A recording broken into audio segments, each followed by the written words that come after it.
All right, good afternoon, everyone. You're welcome to Early Start Learn series. And I'm excited about today because I've been looking forward to today, particularly because of the person who will be sharing with us today, and that is Mr. Sunday Lawrence. He's around there. Hello, sir. And I hope you're having a good time over there. I'm excited to have you, and I'm sure everyone here is excited to have you. We have about 28 of us right in the room right now, and very soon we are going to be starting. But prior to that, I would just like to do like some brief intro, just to help our participants have like a clear idea as to who you are. Some of them already know you. For some I've conversed with personally, they were already saying they were looking forward to the session, and a number of them will soon join us here. So just to give our participants some clear background, um, I think it was one of my proteges, Damla Roshokaya, who first told me about Mr. Sunday Olorenshi. And he told me about him, and I just got fascinated about his story. But it was like this year that I really had the privilege of meeting him one on one. And from then, my heart and spirit just kind of like connected quickly with him.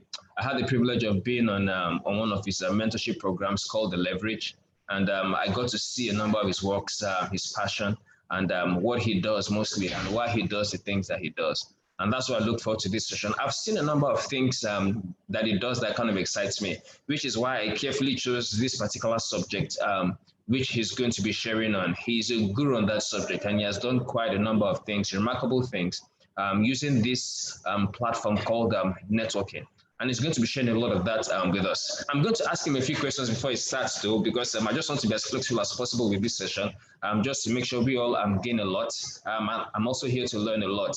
And like I had a conversation with him yesterday, I said after our meeting today, I'm going to engage him in a private meeting because I have a lot of things that I believe I can learn from him, and I really want to learn from him. Just to give some of us a background of some of the things that he has done. So he has been involved in a lot of things. And let me just share a few of them with us. So if you see the screen now, you see that he has co-founded quite a number of companies, from Pertinence Limited, a real estate empire, Pertinence Properties, where they even build some of the buildings that they sell. Pertisave, a fintech company. Data First is a technology company. Realverse, a combination of both real estate and fintech all combined. And Olorenshi Foundation, and also a mentorship program, as well as a company that I noticed recently because one of his proteges sent it to me since I was asking for an opportunity to find a place to invest, and that is Agbiloba, an agro-tech company. So I'm quite fascinated about the way he starts and builds companies, and I'm sure that there's a lot that many of us here will learn here today. So I really want us to be expectant. There's an opportunity to ask your questions. So if you look at your Zoom, you'll find a button at the base called Q&A. So use the Q&A button to ask any of your questions. If you have any question, the chat section is just for chat purposes, but for questions that you'd like to have answered, please use the Q&A button to ask your questions here. So let's just dive in a bit more. Mr. Lawrence has done a number of things, and he has written a book called Leverage. I really want to recommend us to be a part of it. More importantly, I would like us to visit his website called olorensheyi.com. olorensheyi.com. Go there, you find a number of resources there. I saw some things there that I will need personally for myself that I've personally asked on someone to get them for me so that I could have them for myself. This man is a bank of wisdom, and he's not just going to be sharing from what he knows. He's going to be sharing from what he has done. Basically, he has proofs on that. As this session will be going on, I want the conversation to go on Twitter, on Instagram, and all the possible social media platforms that we have. And I'd like to use the hashtag as follows: Startup Leverage Network, and hashtag EduStartLearn. You can follow Mr. Lawrence on LinkedIn, on Instagram, as well as on Twitter. You can follow me as well on the same platforms. That's Instagram, Twitter, and the LinkedIn platform. You can see our handles on the screen. Please follow us there. As he says anything that really nudges you, just go on Twitter and make that tweet happen and use the hashtag.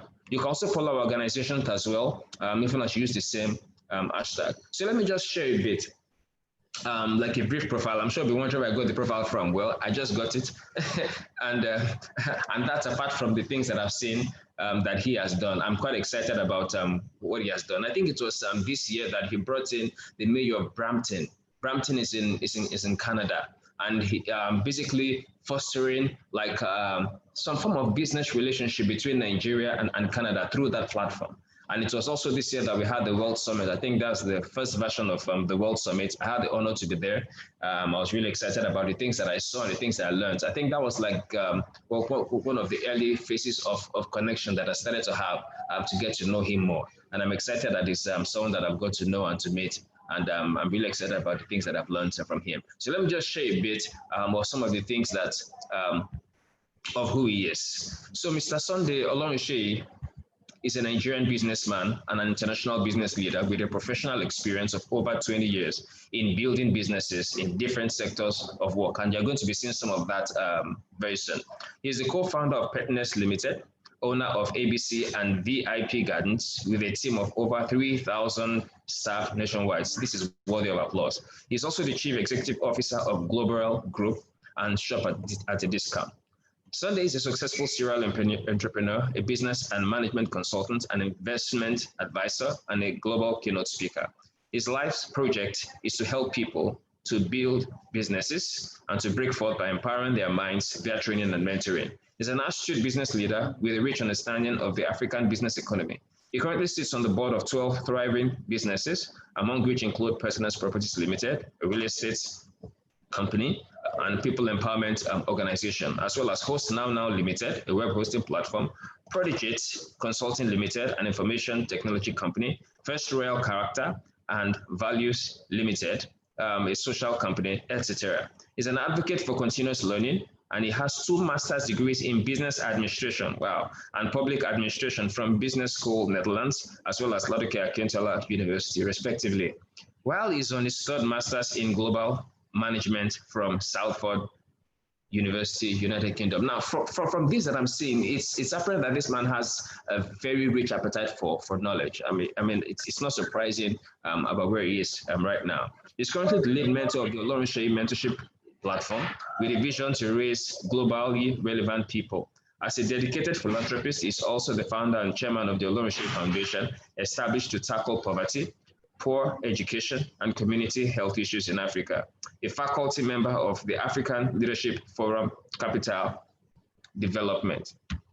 Now, I would like you to use the raise hand button to applaud Mr. Olorunsheyi for such remarkable work that he has done and for what he's going to be sharing with us today. Just use the raise hand button to applaud him as I invite him up. Mr. Olorunsheyi, thank you so much for being here. I'm so excited to have you. And I love your spirit. I just need to tell you that I really love your spirit. Thank you so much. Can we hear you? Yeah, I want to be sure you can hear me. Yes, I can hear you very clearly. Very clearly. Thank you so much. Before you start the session, I just want people to have like some more idea about who you are, because I'll allow you to share your slides now. But prior to that, I just want people to know more about you. How did you really start? How did this journey begin? Interesting. I would say just like I was having a conversation with someone yesterday, and I told him entrepreneurship is in my DNA. So talking about how I started, I must say that it's something that has always been on the inside of me. Ever before I even started business fully, right from when I was a teenager. Of course, I grew up in church. I would say I happen to be a church boy, being that we're very committed with church activities, vibrant in the church. And the things we did then, I tell people, all I'm just doing now is replicating it in the business world. So whatever administrative skills that I display now doing business, I learned it as a teenager, busy doing things in the church. Whatever skills that I demonstrate in the course of doing business today, I will also take it back to when I was a teenager and I was in the church. Every functional area of business today that I've seen myself operate in, I discovered that at one point or the other, I had to do things like that. So if it was to act like an administrative officer, to work with people like a permanent assistant, and even at managerial level, I saw myself manage teams as a teenager. And when it comes to directing too, so if I'm directing businesses today, I also grew through the ranks as a teenager, a different level of portfolios, eventually becoming president of various groups. So that also moved with me till when I got to the university. And during my university days, I had the same opportunity. Platforms presented itself to me. I took advantage of those platforms also to develop these skills. So getting out of the university and facing the world of business. Somehow, these things has always been with me. So it made it easier for me to just continue in that line. So starting a business, most of the skills that I use today or that has helped me scale a business came from back then. Awesome. Awesome. So there is a background to all these that we are seeing, obviously. Definitely. Awesome. Thank you so much. I'm sure as you share in your session, we'll pick a few things, and also the Q&A session will allow us to have more details. I just wanted attendees to have like some background as to who you are and how you started, and maybe have like an idea of the why of the things that you do. So let me allow you to do your presentation now. I'm going to stop sharing the screen so you can share your own slides immediately. Let me stop share. Okay. You can share your slides now. Okay. It might interest you to know that I decided to make it simple. Okay, fine. It's okay. Because what we're discussing is relational and practical than theoretical. And Awesome. because more of storytelling, I decided to make it simple, and I just want to connect with my audience. Awesome. Some of the things I'll be saying, I know will resonate with some of us because at some point you have gone through these various phases of life, and I just feel we should make it as simple as possible and make it as relational as possible. So I might not be getting any slide. I'll be more stories. Is that fine by my audience? Super. Just awesome. All right. So can we go ahead now? Yes, sir. Please go ahead. All right. Thank you. I must start by appreciating you, Dr. Stephen, for this privilege. Every time I appear on platforms, I don't see it as a right. I count it a privilege because when you need people to talk about topics, several people out there you can invite. So when you call me to talk on any platform, I count it a privilege. So I want to say a big thank you to you and the entire EduStart team. Thank you very much. I appreciate it. Thank you, sir. You're doing, and I'm so excited being on this platform today. And to my audience, thank you for hanging there. I want to promise you it's going to be an interesting time. As much as possible, just like Dr. Stephen recommended, feel free to ask questions. We're going to interact. We're going to learn from ourselves. And I believe by the time we are through with this session today, every one of us will be sure that we have added value, because I look forward to learning from my audience too. It's very interesting. All right, and today we are discussing how to leverage networking to build sustainable business. Now, when we talk about sustainability, it's a major risk as far as business is concerned. If you look at the world today, we discover that almost on daily basis, thousands of businesses are being bettered. If you check the records, even with Nigeria, the Corporate Affairs Commissions, you'll be shocked by the number of people that already start businesses every day. But if you look out there, you discover that there are so many businesses churning out, but yet not many of these businesses are doing well. In fact, I stumbled on some statistics that looks very baffling. And one of it says, of every 100 business that starts every year, not up to 10 of those businesses survives the first 5 years. It means less than 10%. That by the time it is 10 years, another 5% of the remaining 10% will be barely surviving.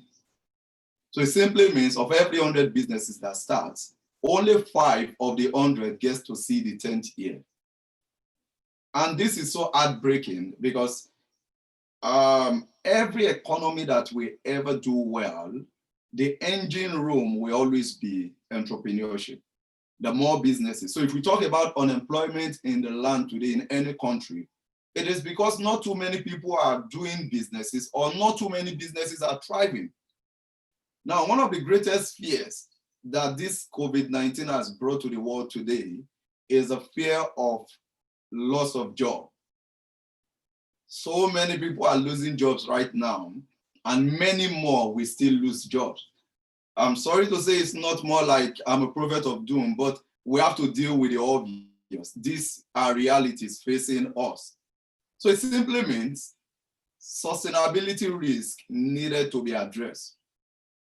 And I've come to discover that one of the things responsible for most of the business failing is because of poor capacity to network. Yeah, capacity to network. Now, this is an age where people churn out ideas every day. I believe one of the blessings of the lockdown that we found ourselves in is the fact that many people had been able to stay at home. You know, before now, we're all rushing out. We want to get this done, we want to get that done, we want to make this happen. So one of the blessings we enjoyed from this season is the fact that we were able to sit down and reflect. If you had passed through this season and you did not reflect at all, then something must be wrong. Something must be wrong. This season has humbled so many people. No matter how busy you feel you were, you didn't have a choice than to sit at home and think. And I observed that in this season, one of the things that has happened the most that I've seen, people have been calling me, and almost on a daily basis, what they do is to share ideas with me. I just stumbled on this idea. I just discovered I want to start doing this. In fact, if you go online, you see so many teachings on how to survive during COVID and post-COVID. And it will interest you to know that even most of the people doing the teachings, they've never been through a pandemic before. So I would say it's just mere speculations, or someone just needed to be out there showing people the way to go. So when we talk about pandemic, I don't know how many people on the face of the earth today can say I've experienced a pandemic before. But in the midst of it, you see people coming up with all manner of suggestions, strategies to survive during COVID and post-COVID. So with this, a lot of ideas. I've seen people being creative in this season. But I have one fear, one concern. How many of these ideas will scale? How many of these businesses will survive beyond this season? The statistics that I gave earlier, how many of these businesses will be able to silence these statistics so that 5 years, 10 years from now, their businesses will still be thriving? The unemployment problem that is looming and that is before us right now, how many of us are willing to shoulder that responsibility to ensure that it doesn't crumble our economy? So why do businesses fail? Of course, there are many other reasons responsible to the reason why businesses fail. In fact, if you ask an average entrepreneur, especially a startup, that why are you not thriving in business? The primary thing that he or she will mention will be lack of capital. They don't have enough capital. And in this case, most of them refer to financial capital. Now, when I have conversations with young people, entrepreneurs, or startups on this subject, I've never denied that fact. I will always agree with them first that really, I wouldn't say you don't need capital to grow in business. I wouldn't say you don't need money to do business. But I've come to discover that there are so many other factors that makes people fail in business, that doesn't help them scale. And they are all capital, but we don't see them as capital. We only see the financial capital, forgetting that there's what we also call relational capital. Relational capital. Now, for most people, they underplay this because they don't know the power of relational capital. So part of what we are trying to do right now is more like a mindset recalibration for you to see that what you actually need to help you build a business and make it sustainable is not money. If you cannot succeed in business without money, then you cannot succeed in business with money. That is a fact. And we need to understand that. As much as you need money to grow a business, part of the problem some people have in business today is not even lack of money, it's too much money. And I will explain that. I've seen cases where people get into business and before you know it, they had investment from here and there coming to help them scale in the business. And those investments that came in happen to be their own doing, because at the end of the day, they have not grown capacity to manage those investments. So at the end of the day, they went down with those investments. So money is not the primary reason why businesses fail. One of the major reasons that is accountable for sustainability risk in business is lack of relational capital. Because when we talk about network in this context now, we're talking about people. We're talking about building relationship. And from my observation, over 90% of businesses that fail, they fail because they lack relational capital. They don't have what it takes to grow the right network in business. I've always said this, as an entrepreneur, when it comes to building relationship, you must be a 360-degree person. When it comes to growing network, you must be an all-rounder, a 360-degree network builder. And when I talk about being a 360-degree network builder, how do I mean? I'm just going to explain that. And I will do that by sharing my own story. Just like I said, a bulk of what we'll be doing today is storytelling, because I believe that way it resonates with people more. And somehow you discover that the stories that I tell you, they stick with you. The strategies and principles that I teach, there are times that you might forget.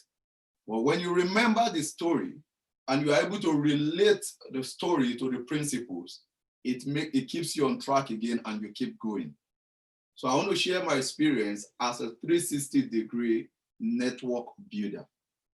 When I say a 360-degree network builder, what I mean is you should be able to build network with people that you can call your subordinates.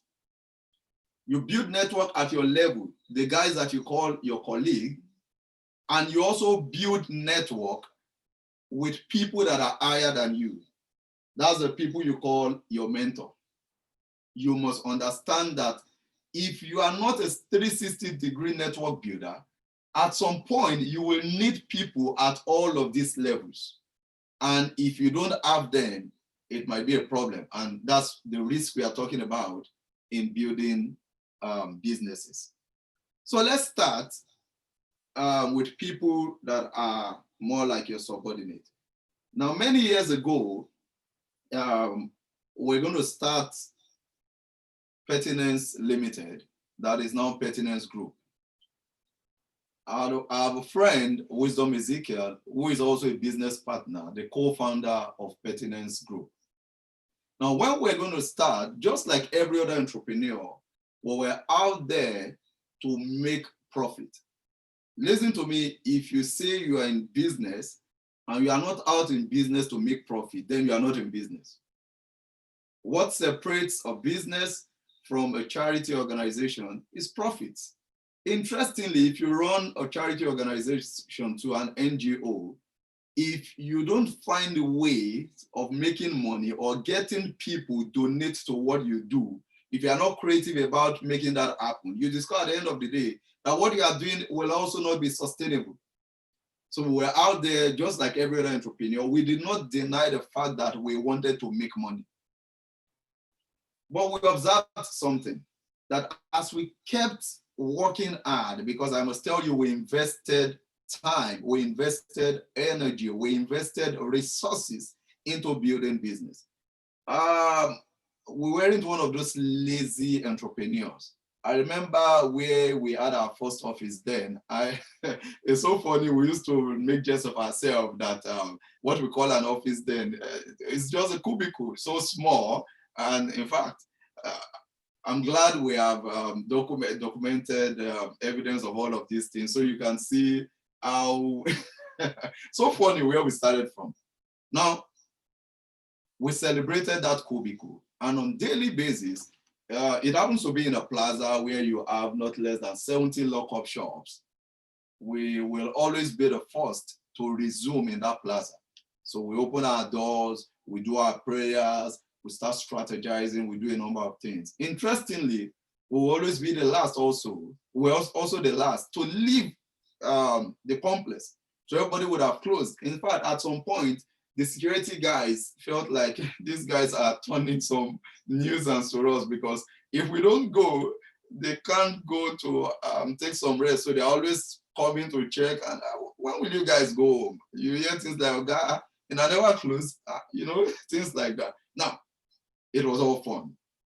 We invested so much in the business, but we observed something, that the more we worked hard, the more difficult growing the business became. And we're wondering, why are we putting so much effort? And it looked as if the more we put in effort, the more difficult things were becoming for us.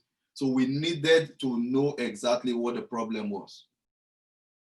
And just like the custom that we have, and we still operate it up to now, once in 3 months, at least once in a quarter, we go for a major retreat where we spend 2-3 days, and it's majorly for brainstorming, for planning. We don't deny the fact that we're Christians also, so we really take time to pray, because in the business world, you must operate all manner of intelligences.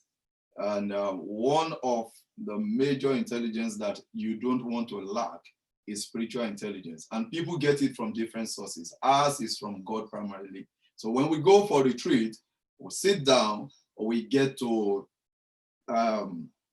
pray together. But listen, in the midst of that retreat, we started asking ourselves some questions, and we wanted to know why the business wasn't scaling. And right there, we were able to crack the network code. I call it the people code. That's why today in our businesses, one word is common, is all about people. The mission statement of our business, the word that kept repeating in that mission statement is people, people, people. So we were able to crack the people code. And how did we crack it? We were busy trying to make money. I wasn't a millionaire then. He wasn't a millionaire. So our dream was to become millionaires, and not just local millionaire, or global millionaires. When you're a global millionaire, it means any continent or any country in the world you appear, you are still a millionaire. If you have 1 million naira, or let me say 5 million naira, in Nigerian context, you can be a millionaire. But immediately you move to the United States, your 5 million naira is not up to $1 million. So you are no longer a millionaire in the United States. So for us, we wanted to become global millionaires. That we had it as part of our reason of being in business. And all of a sudden, we realized that we're making a great mistake trying to become millionaires. We discovered that the easiest way to become a millionaire is to put in effort in making other people become millionaires.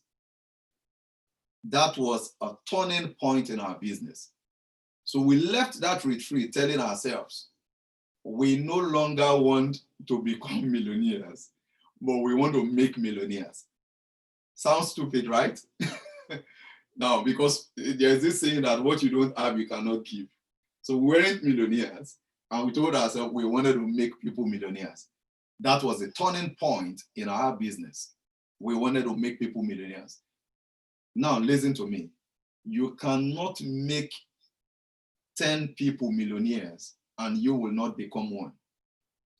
By the time you make 100 people millionaires, your own millions will always multiply.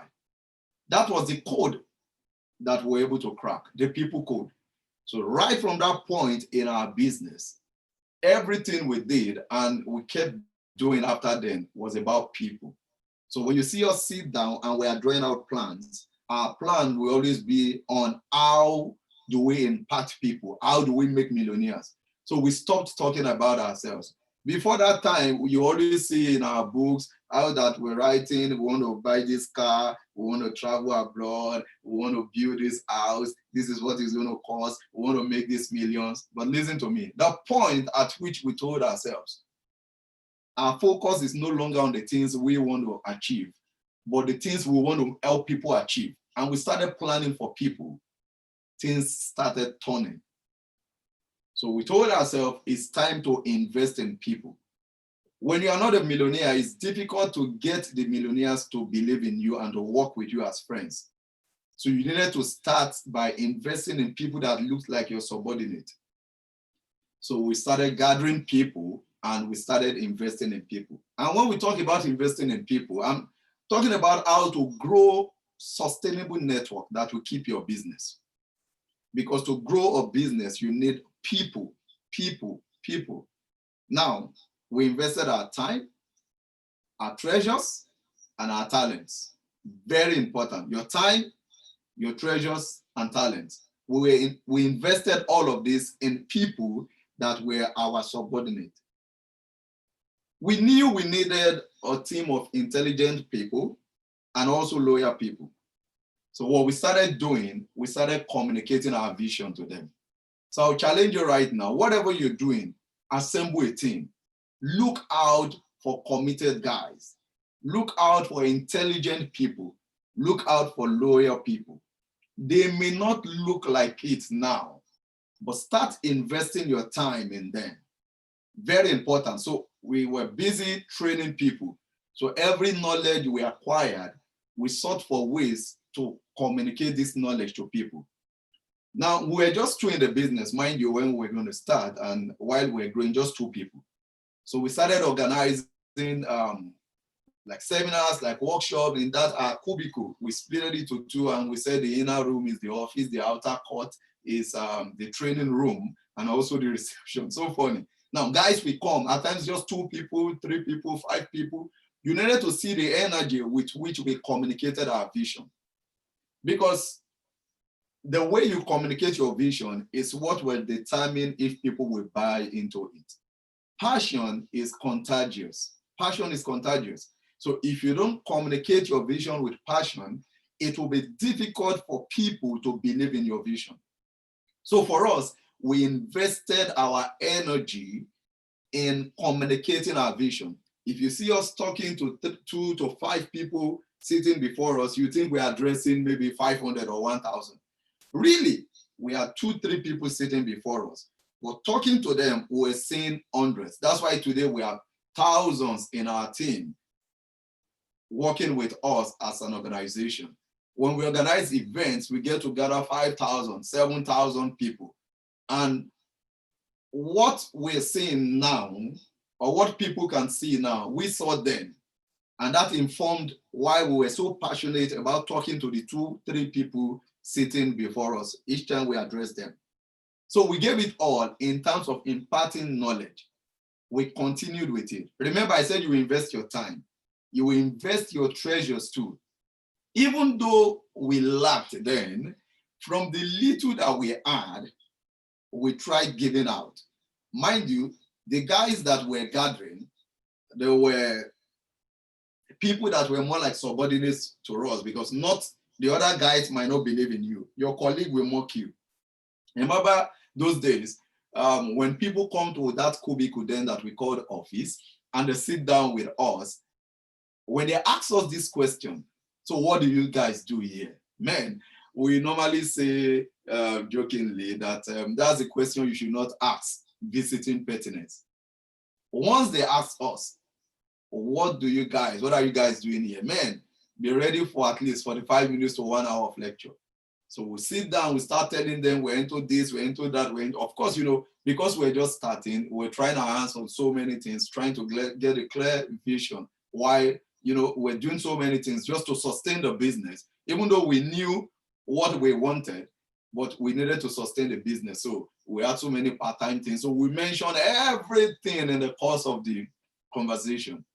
And I can remember vividly a few occasions where some of them will literally mock us to our faces, more like somebody standing up and looking around like, you mean all these things you just talked about in this cubicle, as in mocking you to your faces. So people that are your colleagues at that point might not believe in you so much. Your mentors, it will take those that can see to really create time for you. We'll talk about mentoring later. It's an area of passion, just like you were told. I even have a book on mentoring, that's leverage. So it's an area that I have passion for. I've seen how some so-called mentor treated their mentees, and I've also enjoyed quality mentorship. As a result, I decided to write a book on that. So people are ahead of you. It only takes those that can see beyond the now that we want to attend to you. So at that level, we kept investing in these guys that were more like our subordinates. So right now, I challenge you, if you are starting business, don't just look for people that will invest in your business. Look for people that you want to impact, people you want to invest in. Now, you understand this later when I'm getting towards the end of this story and telling you the few things we've been able to do as a business and how people have played a pivotal role in the growth of our business. Because these guys we invested in, they turned out to become champions. Many of them are blessed today. A number of them has left us to start their own businesses. We have gone to commission businesses for them, and they are doing extremely well. And I'm always excited each time anyone that has worked with us tells me, I'm starting a business. We go there, we more like commission them into business, celebrate together, and we still give them business support. So invest in people. We're talking about how to leverage network to build sustainable business. The mistake you ever make when you're talking about networking is to look forward to networking only with the people that are ahead of you. That's a big mistake. So when people think networking in business, they are looking at only people ahead of them. No, invest in the people that are more like your subordinate. Now let's move to your colleagues. Very important. You know the reason why you need to grow network at that level. Now, as much as you want to invest in people, you need to be relevant part-time amongst your spheres of influence. And there is power in knowledge sharing. There's power in friendship. Some of these guys that are your subordinate might not be able to be friends that you can talk to, because listen to me, there are times that things might really go tough. There are times that you might feel like giving up. One of the things that will help you is when you have people that you can talk to, like a friend, heart to heart, that you can discuss, just like they will say, a friend in need is a friend indeed. Now, I enjoyed that in business. Today, Pertinence Group is blossoming because we have a formidable team that started with partnership. Wisdom Ezekiel and Sunday Olorunseyi. So because we were at par as friends, the things that we went through, we could understand ourselves better. So we had time to share, we had time to brainstorm, to tease our brains, to do so many things. We did a lot of that. And we dreamt together. We planned together. We went through the hustling together, because it's easier to hustle with your colleagues. It's easier to hustle with your peers. So be deliberate about that. I'm not saying everyone must go into partnership. I know people might likely ask questions about partnership later, so I can just leave that for later. But I must say, from my own experience of partnership, is one of the best things that can happen to you building a business. The good book says, one, we chase 1,000, two, we put 10,000 to flight. So it's always that you can't explain that equation, you can't explain that mathematics, but it works when you find the right partner. So you need to connect with people at your level, your colleagues. Now let's move to the next level, which is people ahead of you, your guide, people that will guide you, your mentors. They are there to guide.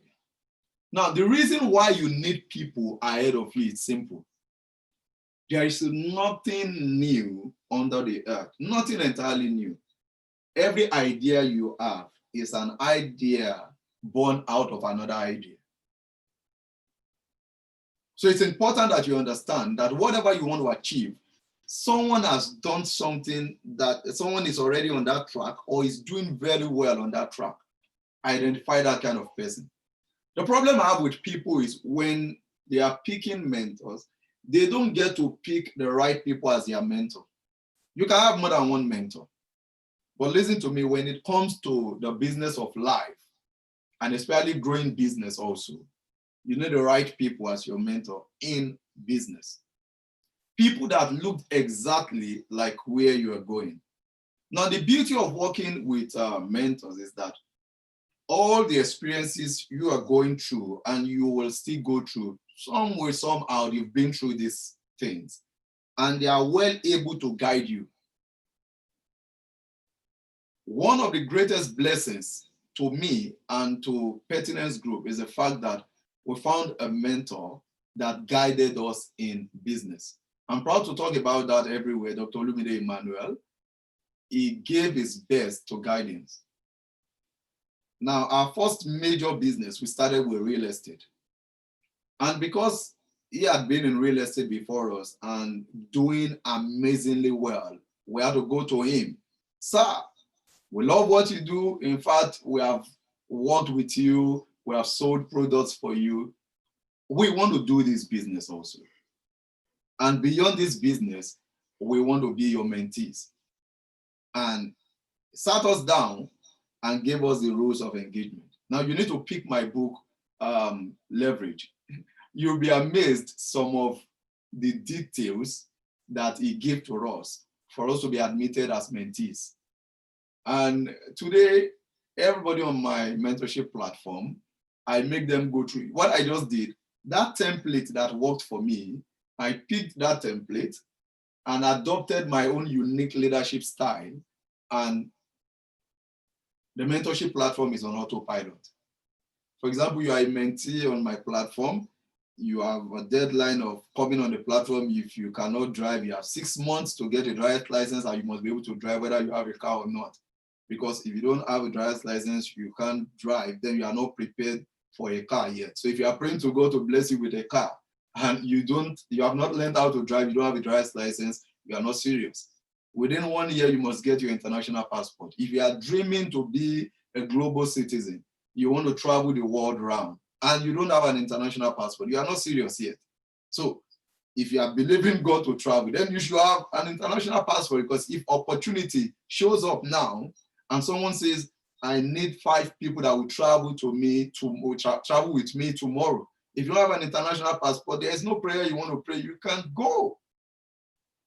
We share things like in maximum 2 years, you must own a plot of land. I don't want to know where the plot of land will be. And in 5 years maximum, you must own a house if you are a mentee under my mentoring platform. And I keep telling them, your first house does not have to be your dream house. What is important is, in 5 years, you must own your own house. And what we do, these milestones, we structure it on how you can get to achieve them. And people get to report on quarterly basis for us to see, to appraise what they are doing. I enjoyed this privilege with a mentor. And the same privilege that I enjoyed, I'm now transferring to people. So you need people that are ahead of you. You need a mentor if you really want to grow a sustainable business. Because when those trying periods come, you have somebody you can run to and talk to, and he will tell you, oh, I've been through this before. And when I went through it, this was how I came out of it. Now, listen to me. One of the challenges I just want to address as we are moving closer to the end of this teaching is the fact that people complain that it is difficult to connect with people, especially when it has to do with a mentor. Now you're talking about connecting with people, whether as subordinate or as colleagues, and you have various challenges when it comes to connecting with people. I will break this down so that you will understand that growing network is hard work. I'm not saying it's cheap. Like I said, you must invest your time, your talents, and your treasures. For your mentees, for your subordinates, you have to invest these three. When it comes to people that are your colleagues, you need to invest time and your talent and your treasures, depending. In fact, at all levels, you need to invest it. It's just that the way it works might be different. So when people complain about the fact that growing a network is not easy because people are just difficult to work with. Somebody says the reason why I can't go into partnership is because you cannot trust people. Another person says, I want to connect with this mentor, but he will not pick my call, he will not respond to me. Another person says, people that are my peers, they are not always, they are jealous. Some might say they are jealous, some might say that they are not sincere. You know, you just find different ways to explain why you can't connect. I'll use the customer journey to loyalty in business to explain building network. When we talk about customer journey to loyalty, there are 5 steps that you have to go through to gain customers that will be loyal to you in business. These 5 steps also applies to building a network. The first level is a suspect. Now, every time you try to reach out to people, people see it from this angle. They start suspecting. They are not sure of your motive. So for a mentor, for example, you are coming, and the mentor is not sure whether why you are coming. You know, for most people today, when they say they need a mentor, it's not a mentor they are actually looking for, it's a benefactor. They are looking for somebody that will support them. You understand? They are looking for somebody that will be a sponsor, not a mentor. So the mentor wants to be sure that it's not a sponsor you are looking for. So it's very careful. And that's the level of a suspect. Everybody is suspicious at all levels. So when you see such signals, don't get discouraged. It happens. It happens. Now it moves to the next level. That's the level of a prospect. When we talk about a prospect in business, it means somebody that you have tried reaching out to. The person has checked you out, but is still trying to decide whether he should buy from you or not buy from you. The same way at all levels of relationship. When you reach out to people, they get to that level where they are trying to decide whether they should connect with you or not. For example, if you are talking about your subordinate, I talk about sharing your vision with them. One of the things that will make them skeptical is if they cannot see themselves in the future of that vision. If you are painting a picture of a preferable future, don't just paint it for it to be big. Paint it for them to see. They must see themselves. And that was part of the things we did those days. The people we were trying to groom, they saw themselves in the vision. So we saw the commitment, the willingness to work in growing the vision. The same way at the prospect level, people are still wondering, should I not? Now, one of the things that will make that work is when you help people see that you are not in the network as a sycophant. You are not in the network as a parasite. You are in the network for mutual benefit. People need to be aware of that you are in any network for mutual benefit. So that way, so long they are the prospect level, they are still looking. So if they cannot see themselves in the future of the relationship you are trying to build, they may not respond. But you need to do a lot of work there to help them see that. Then you move to the next level, which is the customer. Now in business, a customer is somebody that has bought from you, just bought once. So in the network relationship also, when people start subscribing to the things you do, when they start connecting with you at any of this level, it's because they've gone past the stage of trusting. At least they've been able to see that you mean well in this relationship. I'm trying to help you see the hard work that is involved so that you can be resilient when it comes to building quality network in business. And it happens to customers too when you are growing customers. So at this level, they have bought into you, but just once. Now, the way you treat people when they buy into you is what determines what happens next. For some people, they are always transactional when it comes to relationship, when it comes to network building. If you are transactional in nature, whatever you do will always end at this level, the level of a customer, because they bought from you once, and once you got benefit, you used their ladder to climb up and you threw the ladder away. You use them as a ladder to climb up and you threw them away. It happens to people at all levels. And that's the reason why people fail in business, because we are talking about building sustainable business using network. The people that you used when going up as a ladder, you pick that ladder, you throw it away. That business will not be sustainable because it ends there. And listen to me, in business, it's more difficult to win a new customer than to keep an existing customer. So the same way, it's more difficult to win a new relationship than to keep an existing one. So if you are wise, it is better to sit down with the network you have built and ensure that they are intact. So at this level, people have bought from you, but just once. Now let's move to the next level, which is clients. When we talk about clients, people that have bought from you and still keep buying over and again. Now, when you grow network at that level, then you are set for success in business. There's success and there's sustainability. When you grow network at that level, you are set for success in business because people will keep buying from you again. Your network will keep multiplying because you have treated people well. So you must treat people well across the stages that we have discussed. You know, I told you must be a 360-degree network builder. Now, at this level, you see the network that you have built growing stronger because these guys that have bought from you, they want to buy from you over and again. Now, let me end it with the fifth one, the people we call advocates, or I call them your raving fans.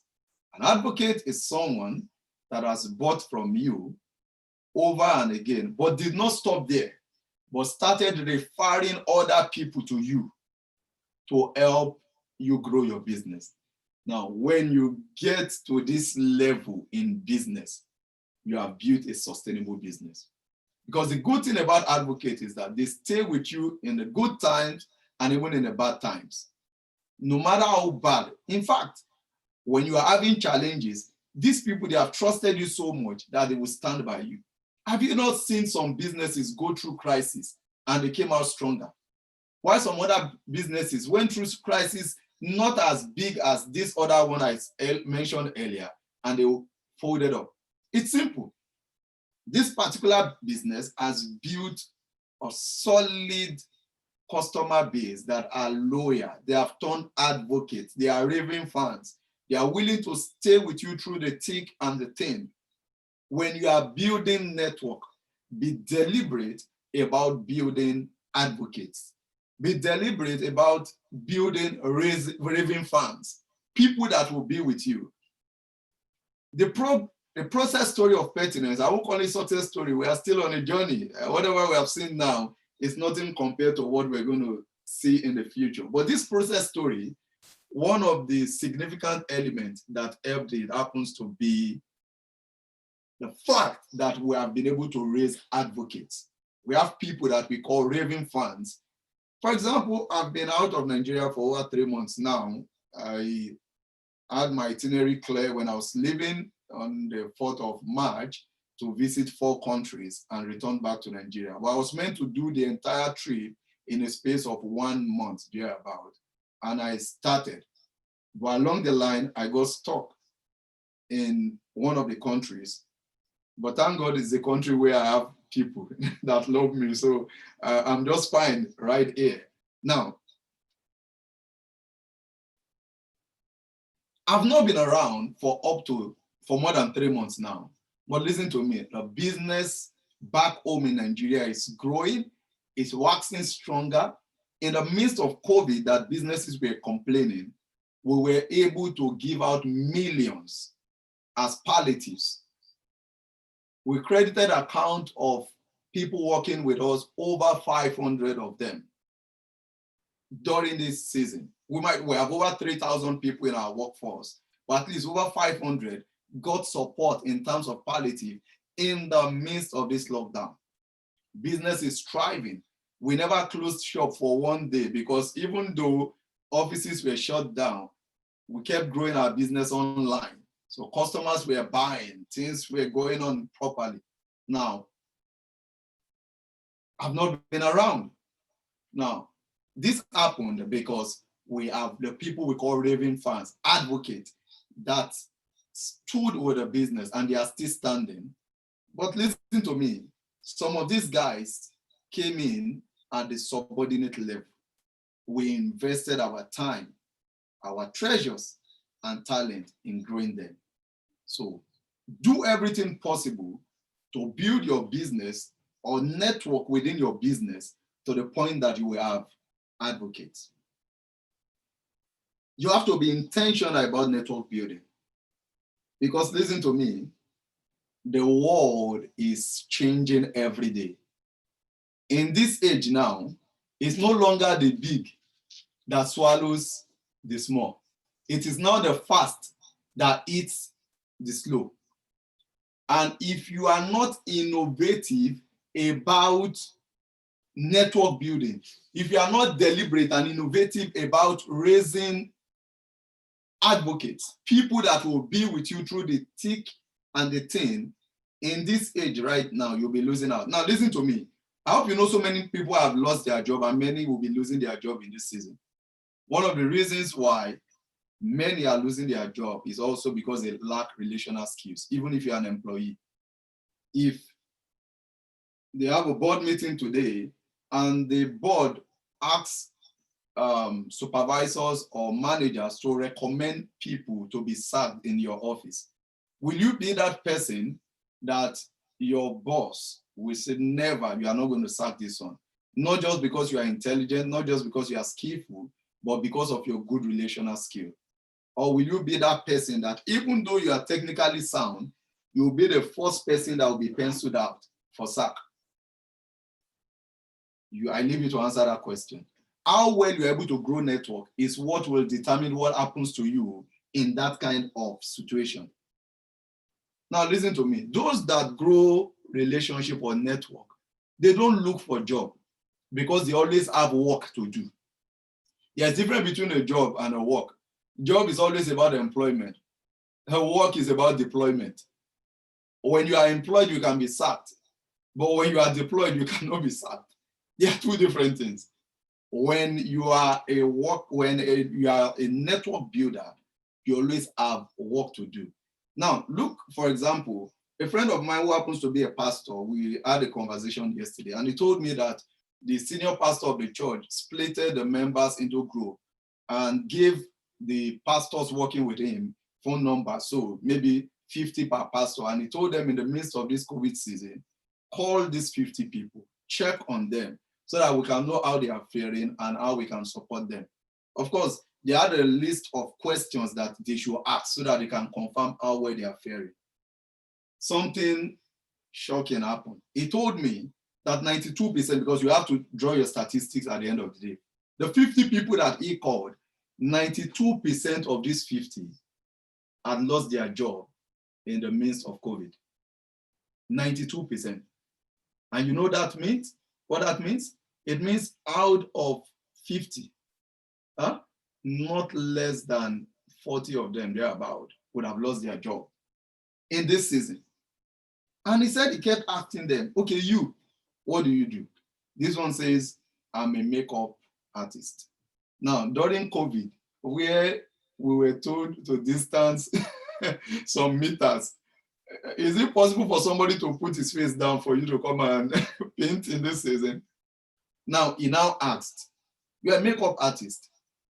Don't you have online platform where you communicate what you do? The person said no, that when people have weddings, when they have this, when they have that, they invite us, birthdays. In fact, some people, they don't even need to have events. We go there every other day to go and make up for them and we get paid. So right now, we're in a contactless season where everybody is avoiding contact. We are social distancing. So definitely nobody will be available for you to come and paint their faces. So that person is out of job. He called another one. That one said he's a music minister, that they normally invite him to churches and events or parties. They go there to sing and like that. So people are not organizing parties now. I had a conversation with one of the biggest musicians in Nigeria, one of the most popular musicians in Nigeria. Just yesterday, we were discussing, and I was shocked by what the person told me. The person said in the last 3 months, they've not had any engagement. Now, this person, so blessed, has money, but he's also complaining about now because for 3 months, no shows, people are not inviting them. But if you had been a musician that relates with people, maybe online, because when we talk about building network, the technology part of it is important. Today, Pertinence Limited is doing well because we have grown network physically, and we have also leveraged on technology to grow network. The reason why I can be here and business is going on back home in Nigeria very well is because technology is driving what we do. Very important.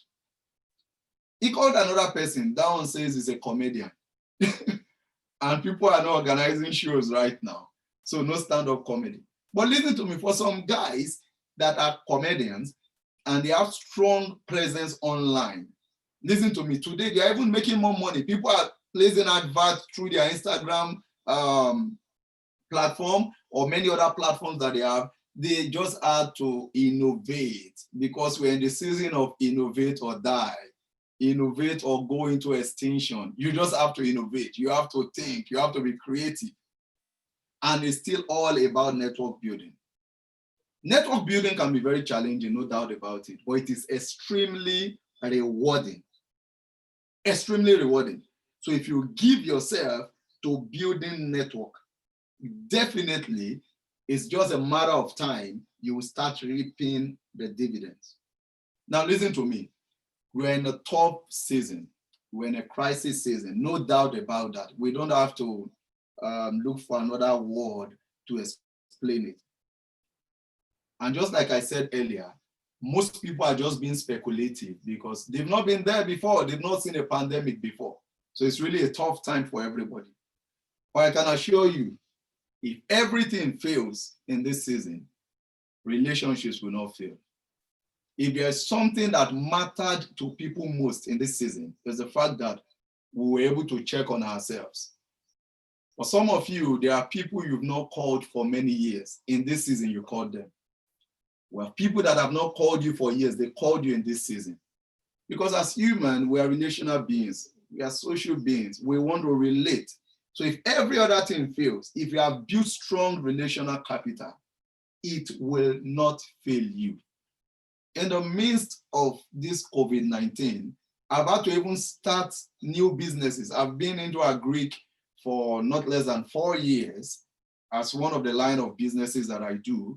But in the midst of this COVID, I launched the digital platform for my Agric business.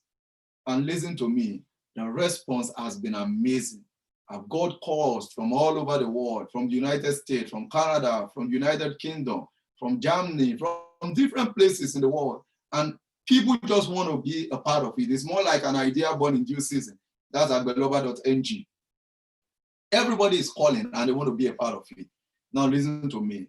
Why are others starting business in the midst of this crisis and they are not sure of it thriving? But some others are starting business and within 1 month, they already got overwhelmed by the number of calls and responses from all over the world. That's the power of building strong network. That's the power of building strong relationship. It's important that you grow trust along the line because one of the major challenges is even if you say you are building a strong network, but you lose the trust factor. You lose the reputational capital. There's relational capital, there's reputational capital. If you lose it, it's very difficult to recover. I tell people, for people to say you are a man of integrity, you would have grown integrity over the years. It might be that maybe some people knew you from the days when you were in the secondary school. They say, this guy, the same people that knew you, you went to university, you met another set of people. Post-university, you're working now, another set of people. And the people from your secondary school, university, and workplace met at a gathering, and everybody talking about you, and they all say this guy is a person of integrity. Don't you think that will take about 15 years to grow? So it means it really takes time to grow it, but don't lose it. If you have it, reputational capital plus relational capital, you will go far in business. So you can start a business in 1 month and you're already talking about preparing to break even. Sounds crazy, right? But it does happen, because when you build relational capital, when you build the right network, everything you launch, it's easy for people to find their way in and to want to be a part of it. I know we've been discussing for not less than 45 minutes now, and I wouldn't want it to be a monologue. It should be a conversation. So at this point, I think I should be preparing to wind down and allow my host maybe come in, and if we can look at a few questions together. But I must say, through network building, and by the grace of God, I've been able to build a business today that is a mini conglomerate. The Pertinence Group has a number of subsidiaries today doing well. We do real estate. We have Pertinence Limited. We do investment. We have RealVest. We do technology. That's why we have Data First Technology. We are into many other businesses too. We're into the finance sector. We have a microfinance license, and we have PettySave, a platform where people get to save money seamlessly. And a number of other businesses. Personally, I do other things. I run the Global Group, where we have the agricultural services, we have the Agbeloba, and a number of things. And all of these businesses are thriving. And that's what you call a serial entrepreneur.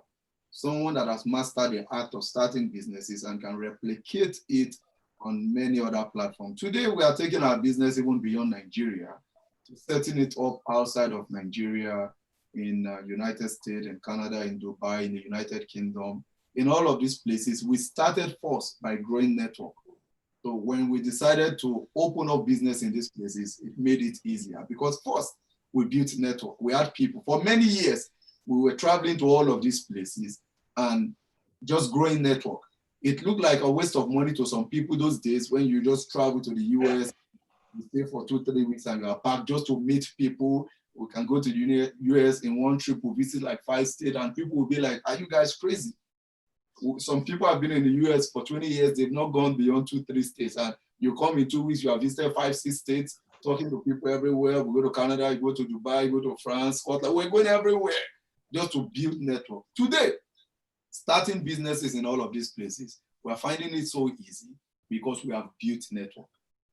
Mind you, it costs money. Like I said, you invest time, you invest talent, and you also invest your treasures.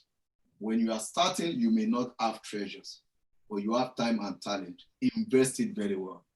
The time and the talent will make room for the treasures.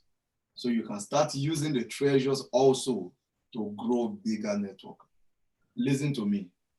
The easiest thing that can happen to you as a business person is to make 1 million naira. If you are looking forward to make your first 1 million, making 1 million as a businessman is the easiest thing that ever happened to me. But just like Les Brown will always say, the most difficult thing was to believe that I can make that 1 million. I struggled with that belief until I cracked the people code, until I cracked the network code, and saw that if I start devoting energy to raising millionaires, I can never be poor. I will be a millionaire. Immediately, I cracked that code and started investing in people. In less than 6 months, I became a millionaire. And we have been growing ever since then. I think on this note, I want to say a very big thank you to my audience. I hope I wasn't boring. I hope you had a few lessons to pick from this conversation. Thank you very much as I hand over to my host. Thank you so much, sir. You're still on anyway. You're still on. Please, can you hit the raise hand button as a sign of applause for the experience that we've had with Mr. Sunday Olorunseye? This is really remarkable. I've learned a lot. And I'm still going to use the privilege of relationship to also learn a lot more, even after this whole session. Thank you so much. This is really, really remarkable. I'm really excited about these things that you have shared. Please, to our audience, I can see 3 questions here, so I'll give room for other persons also to ask questions. Please use the Q&A button to ask your questions. But before then, I'd like to ask Mr. Olorunseye just a few questions, about 2 or 3. Now, I like the idea that you said that you kind of like change your perspective from trying to make that million or becoming a millionaire and trying to figure out how to make other people millionaires. So a question that will come up in the minds of some will be, so building relationships, how do we monetize these relationships without being transactional? How do we monetize these relationships? So that's my first question for you. Okay, should I take that now? Yes, please. All right. Now, monetizing relationship is a process. It starts with growing trust, like I said. Now, when people meet you firstly, or when you are trying to grow this relationship, you know, I went through that journey from a prospect to an advocate.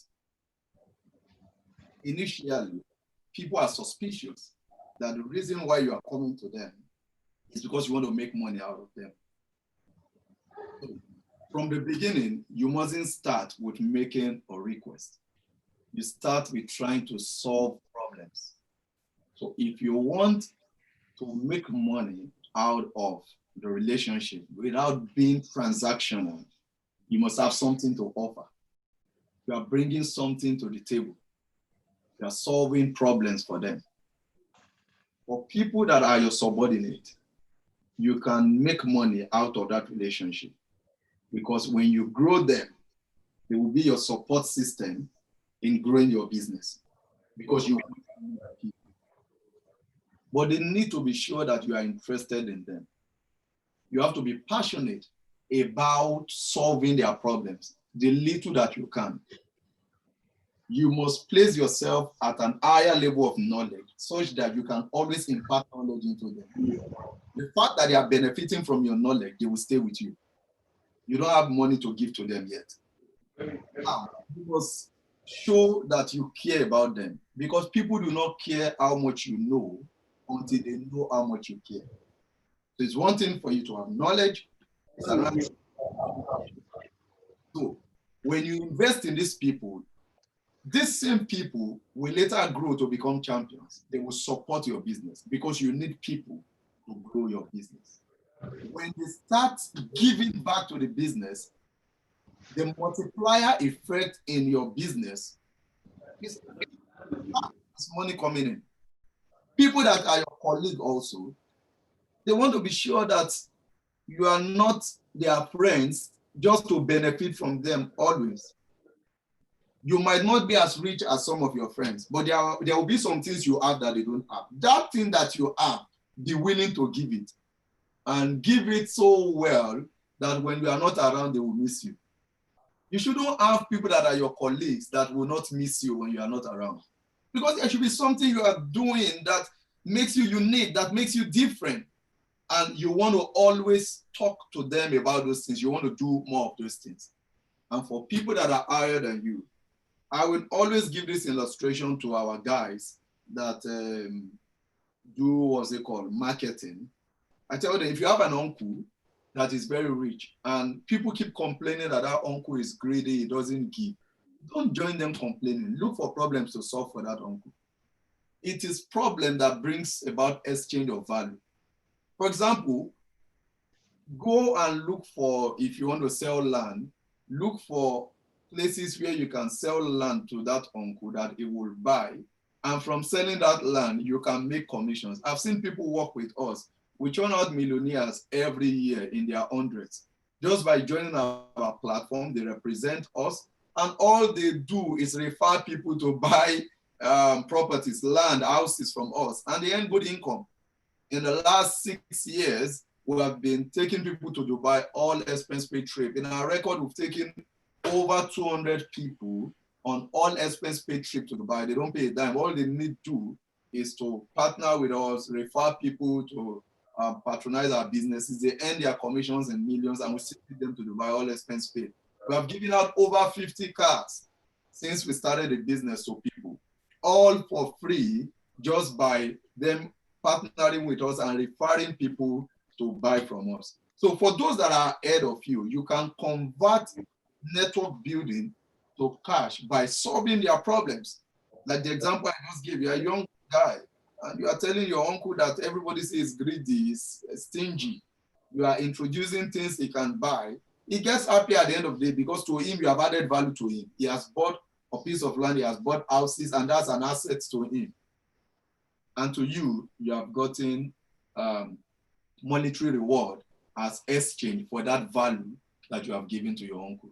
So that's it. You must ensure that you grow trust and you must have something to offer. Always have something to offer.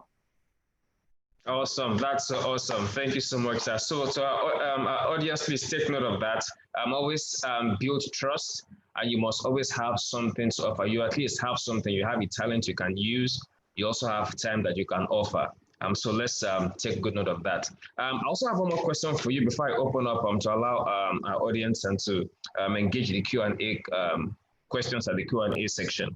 And so the second one is this: being an entrepreneur and starting at that level, building relationships, how did you handle survival and sacrifice at the early stages? Because people asking now that it's building relationships. So when it comes to survival, paying the bills, within the period of building relationship and monetizing relationships, how do you handle survival? How do you manage making sacrifices? How did you yourself do it at the early days?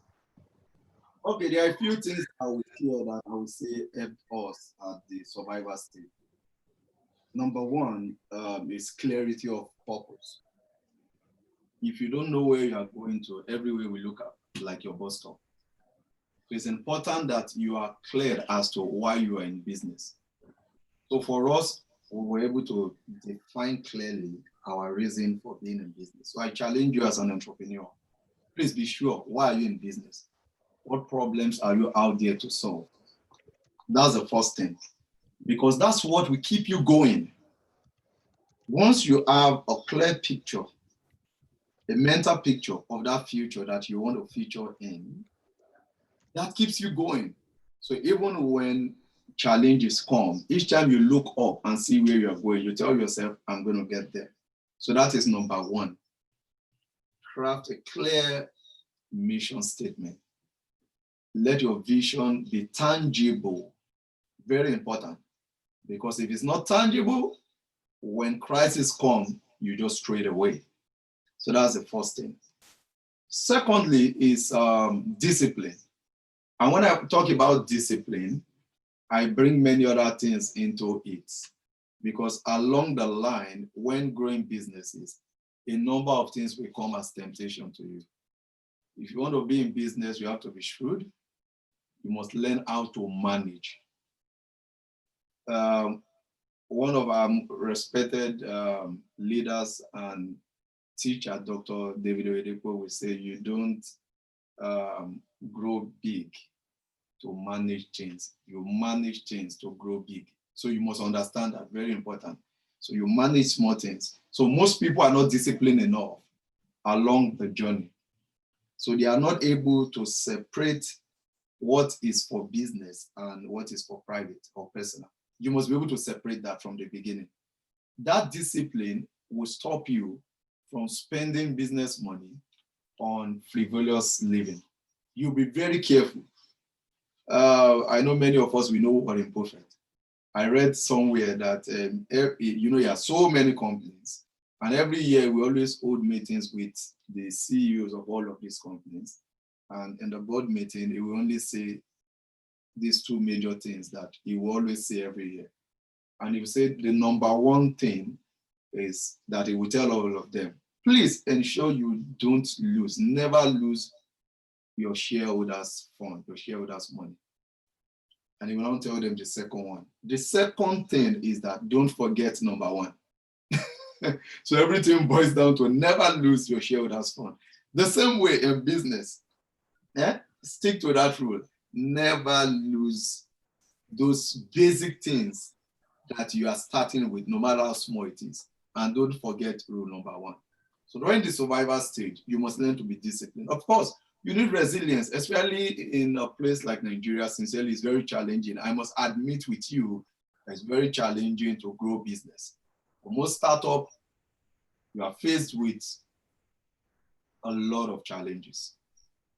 Talking from environmental challenges, technological challenges, political challenges, so the social area and the financial. Banks are not supporting startups. Now, another problem we have is that we also live in a community where instead of collaborating, everybody wants to go solo. Most startups today are not doing well because even the people that have resources that should support the startup, they are afraid to support the startup. They would rather go and put the money in the bank. And the rich keeps getting richer. Because the bank will, the same money you are afraid to invest in a business directly, the bank takes that money and invests in businesses. So you are under the guise that at least my money is safe. So you are not supporting that startup. But we also have problems with startups too. People have supported some startups, but because they didn't follow these basic things, they lose it all. Some of them weren't trustworthy. So people have also lost confidence. But if we can have a collaborative society, we will grow better when we start investing in ourselves. So discipline is very important. Another thing is creativity. Now listen to me. If you observe when I was telling our story, I talked about that survival stage for us when things were tough. And mind you, I said we were doing so many things to the point that when people come to the office and they ask the question, what are you guys doing here? That it will take 45 minutes to 1 hour for us to explain. We're doing this because, not because we don't know where we're going, but we scored that the major vision is not producing yet. But we can't go hungry. We have families to feed. We had employees to pay. Our first employee then, the salary was 10,000 naira. We weren't making 10,000 in a month. We had to struggle some way, somehow to raise 10,000 to pay, but we never owe. That's a culture that grew with us. That's why today we can boldly say that in close to a decade that we have been in business, we have never paid salary on the 32nd of any month. We have never owed salary, not for one day. And it has never crossed 24, 25. It's a culture that we grew with. But listen to me. When it was difficult to pay, we decided to be creative. Somebody will say you can be out of job, never be out of work. Always look for something to do. It means while the primary, don't lose sight of your primary vision. But while you are growing that, look for other things that you can do part-time that can create resources for you to sustain that business. So if you look at the things I've explained, they will help you scale this survival stage. It will not last forever. It's a phase and it will pass if we remain focused. Wow. This is, I'm actually taking notes. I don't want to get that off. Thank you so much. This is really, really awesome. Thank you so much, sir. I think we can move straight to the Q&A section now. If you look at your screen, you will see the Q&A button. I think you can click it so you can see the questions addressed to you. Can you see them, sir? Okay. There's a Q&A button. Yeah, I'm trying to view the succeed, okay. Yeah. As a follow-up to the question, Dr. Oluwatobi, people talk about building social capital, being connected or introduced to people in government. Are we on the same page? I think you're looking at the chat section. Okay, Q&A, yeah, Q&A. Although that's a question we can answer as well. Okay, yeah. Okay. Which one would you like to start with? Let me address that one. Pause. Okay. Before we go to the Q&A section. All right, so please go ahead, sir. Right. So, just a minute, please. Okay, as a follow-up to the question by Dr. Oluwatobi, people talk about building social capital, being connected or introduced to people in government, connecting at meetings and such. How is the best way to take advantage of these connections for networking? Okay. If you look at some of the responses I've given in time past, one way or the other, it addresses this question. I've told you that building network is hard work, very challenging, but it's rewarding at the end of the day. And of course, the basic skills that you need in growing network is communication skills. Because if you say you want to grow network and you are not communicating, then there's problem. So you meet people at conferences, you connect to people in government. One major question you must learn to ask is how best to communicate with people. The problem is you try to grow network, but you are using the wrong platform. Be quick to ask this question from people. Very important. Do you prefer calls, SMSs, WhatsApp, or emails? What platform is best for you? Now, you must get that clear. Another thing is you must understand how to profile your network. The way you relate to people in a particular strata might be different from the way you relate to others at another level. So you must be conscious of that. You must draw a template of how to relate with people that are more like subordinate, people that are colleagues, and people that are ahead of you. For example, someone that is ahead of you will not want you to keep bugging him like every other day just because you want to connect. You are not the only one trying to connect with that person. So you must give some space. Maybe once a week, depending on the relationship. For some people, it can be once a month. For some, it can be twice a month. Just ensure you are communicating to them. Very important. For people that are below you, they want to hear from you always. You are their source of inspiration. You can even do daily. You can do as much as you have the capacity to do. It is very important that you understand this strata and the spacing. Communication is key. Of course, I've told you the things to do to stay on the line, how you need to invest your time, your treasure, and your talent, and be deliberate and intentional about all of these things. The next thing is consistent communication. So the question this person asks now is communication. That's communication. But at the same time, I told you that this communication, you must know the best way. For some people, you can send 1,000 WhatsApp messages, they will never respond to it. But just one email, you'll be shocked the way they will respond to the email. So it's very important that you take note of that. Okay, let me see the Q&A button. Okay, my system is quite a distance from me. So okay. Yeah, let me just 1 minute. Because right here we have about 11. Or do you want me to read it out? Maybe read them out for me. That would just make it cool. Okay, let me read them out for you so that it can be easier for you. Let me read them out for you. So I'll pick the first one here. This first one is by Shiremeko Adewale. He said, you talked about networking your business as a starter. How can I network my business? Please, more light. I think somehow you answered this in the course of your, well, but maybe you might want to just, should I take it again? Okay, I think I got the question that as a starter, more like a startup in business, how can I network my business? Yes. No man is an island of his own. If you want to succeed, you need to collaborate. We're in the age of strategic collaborations. So to grow your business, you need to network. And what it means is that you have to be deliberate about it.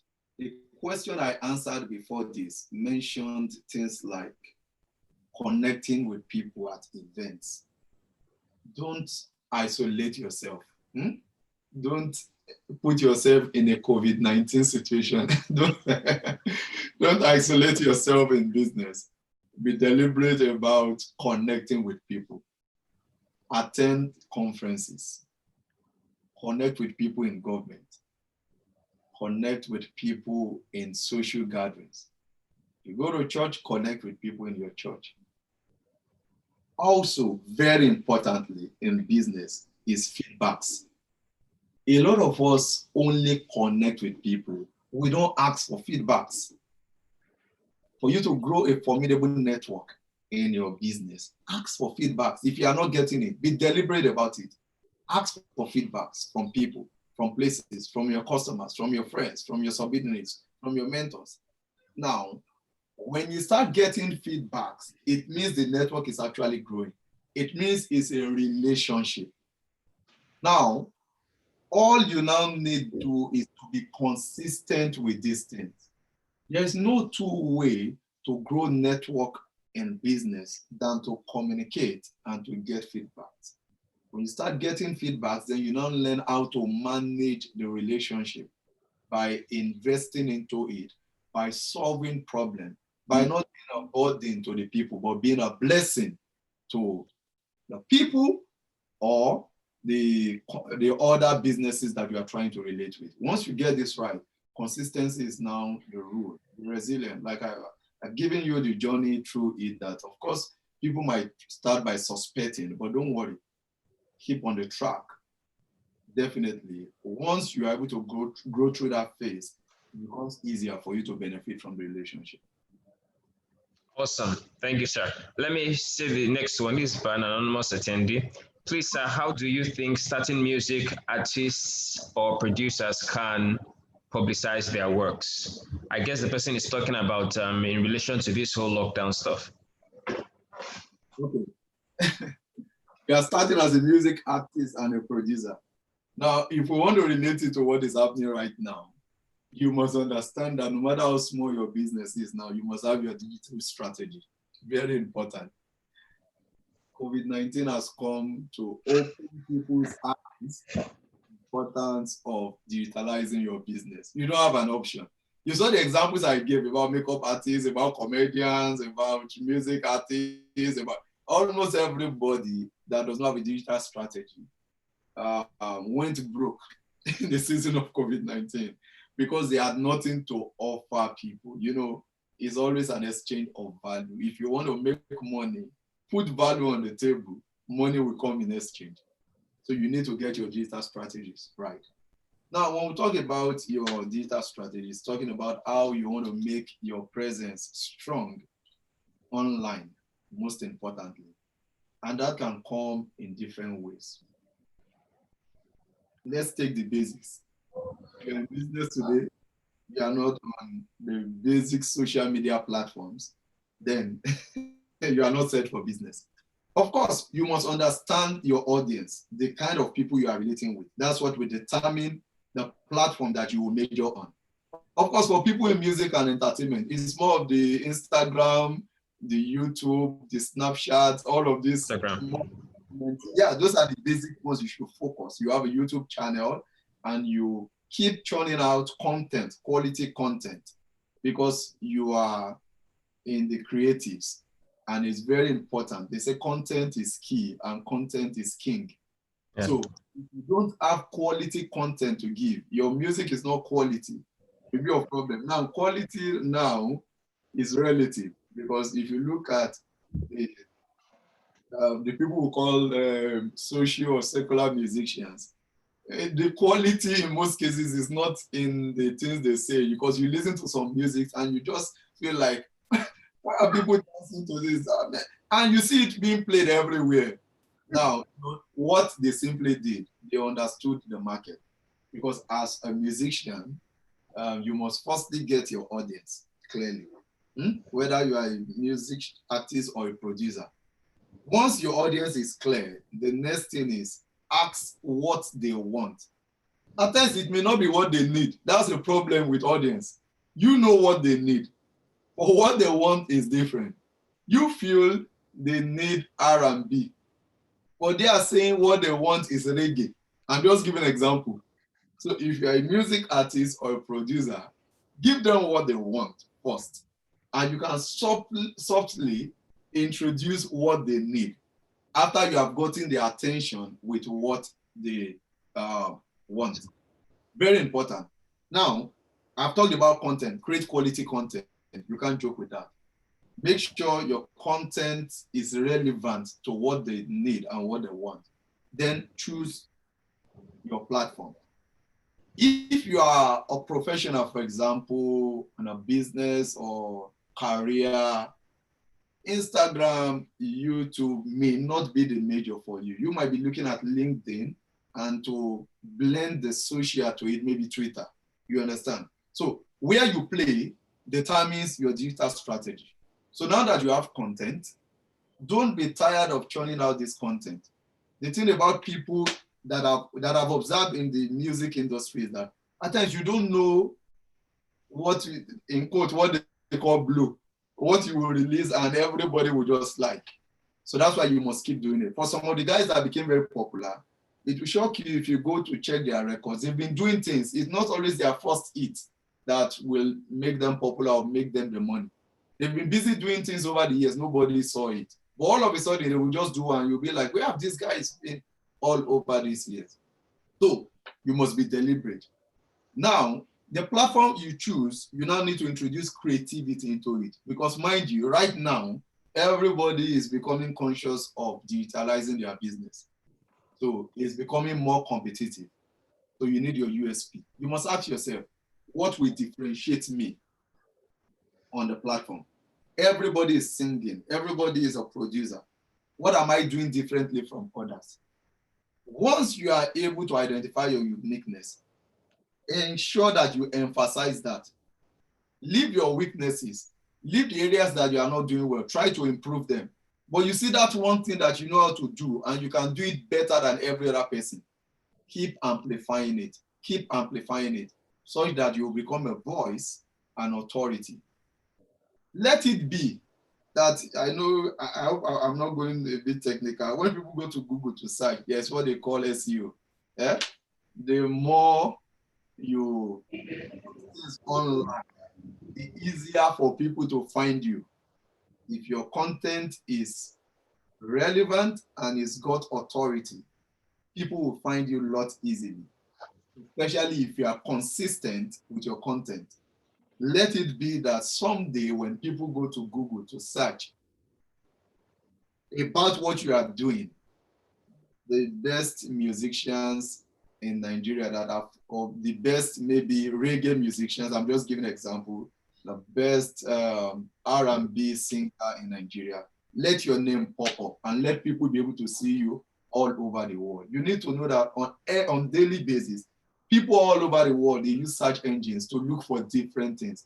I know a number of people that have won awards, that have gotten grants, that have gotten funding from different parts of the world, just by people going to Google to search that who are the guys doing this. And they discovered that they kept their profile, their names kept reoccurring almost everywhere. And just with that, they contacted them from different parts of the world and said, see, what can we do together? One of the businesses we run today has enjoyed that. Just people searching online and saw that we happen to be one of those giving the #1 guys in that industry close marking, more like we are following them back to back. And they said, guy, these other guys, they've gotten funding. Let's not invest in them. You are following them closely. I think you are the place to invest in because we have seen how well you are monitoring or doing, competing with these guys. So it's important also that your content becomes so much relevant and has authority so that when people search for you from any part of the world, they can find you easily. Awesome, awesome. That's so awesome. I hope that the anonymous attendee got a clear response. So let me just go to the next one. Sir, how old were you when you started Pertinence Limited? This is more of a personal question. Yeah. Now, I've been into business before Pertinence Limited. Pertinence Limited started 8 years ago. Today, 40 plus, I'll be 41 this year. So just take 8 years from, you can see I started very late. That's Pertinence Limited. But I've been in business before Pertinence Limited. Like I said, when I started this teaching, entrepreneurship has been in my DNA. All I did as a teenager is I ran things in the church setting, but with a business perspective. I was committed.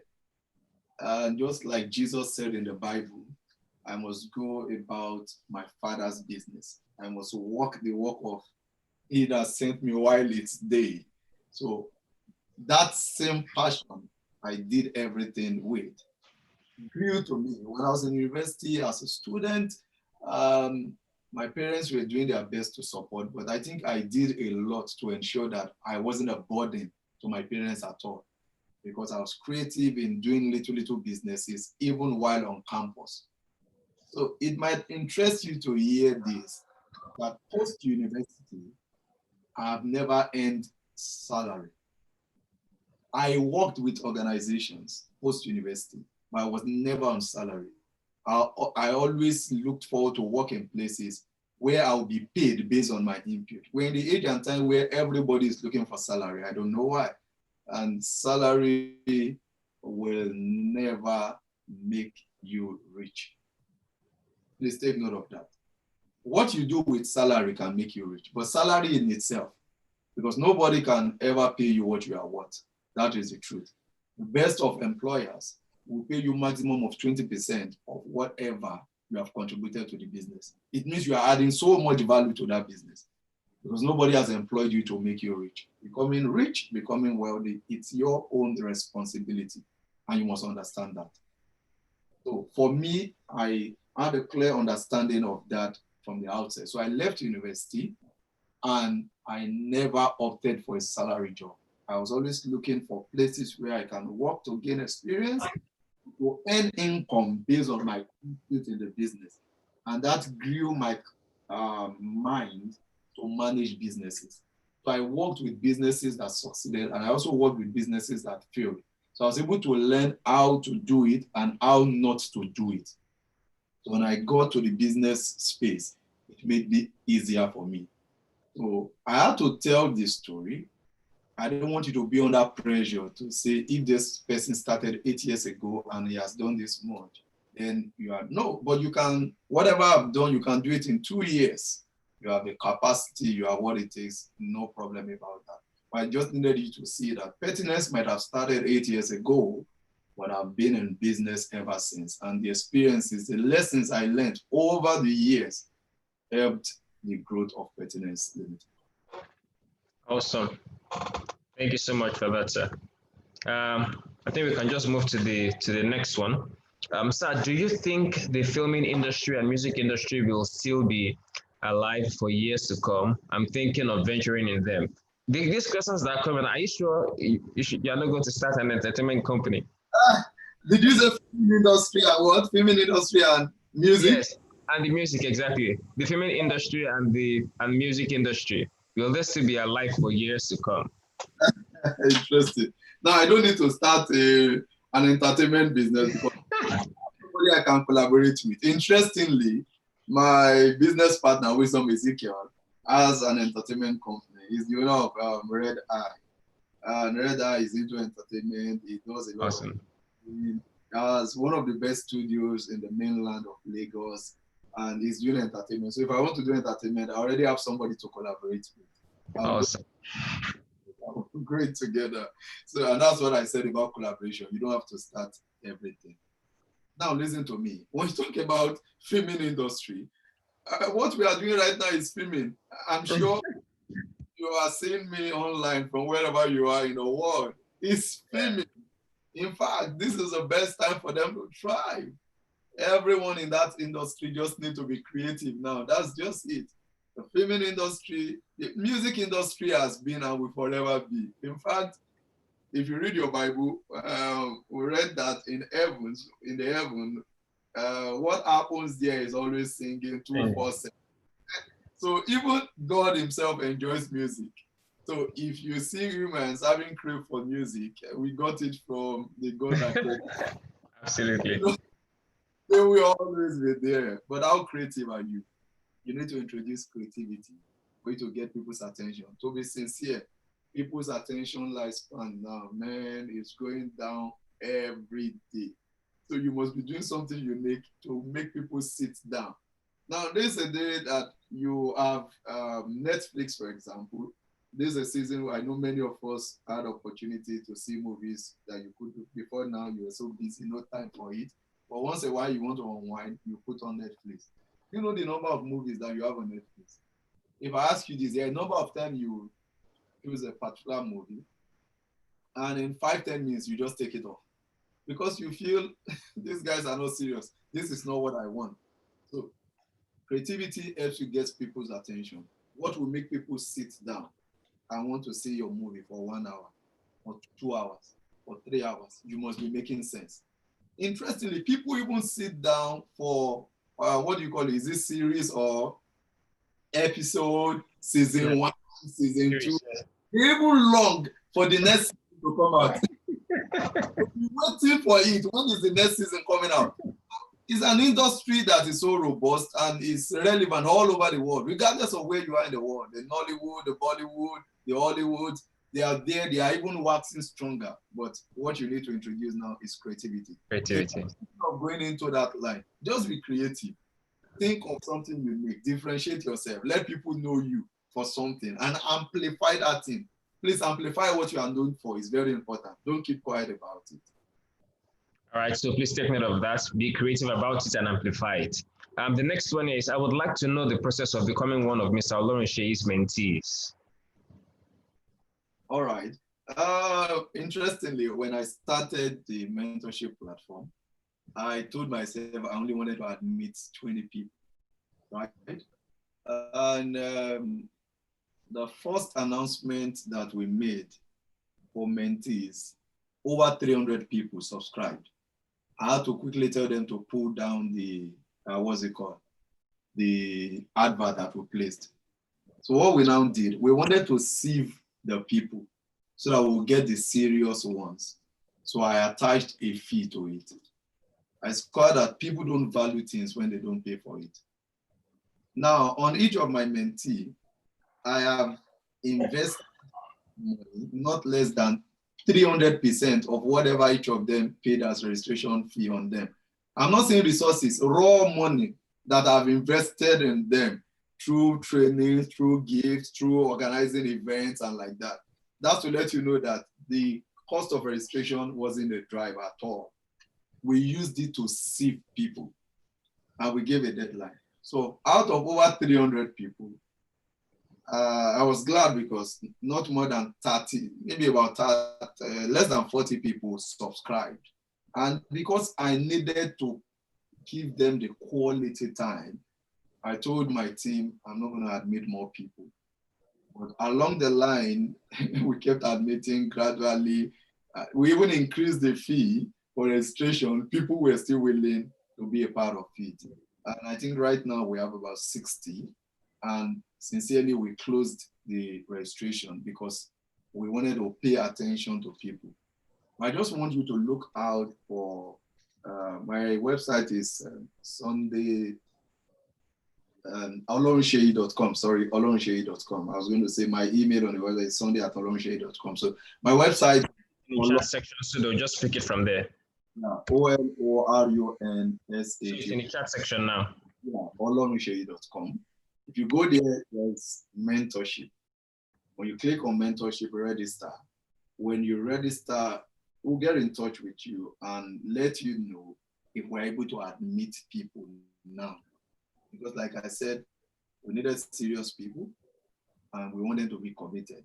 It might be easy to admit because at the end of this year also, some people might be dropping because the way we did it is we have our structures. If you are not meeting up, just like I mentioned in the course of the presentation, there are things you have to achieve.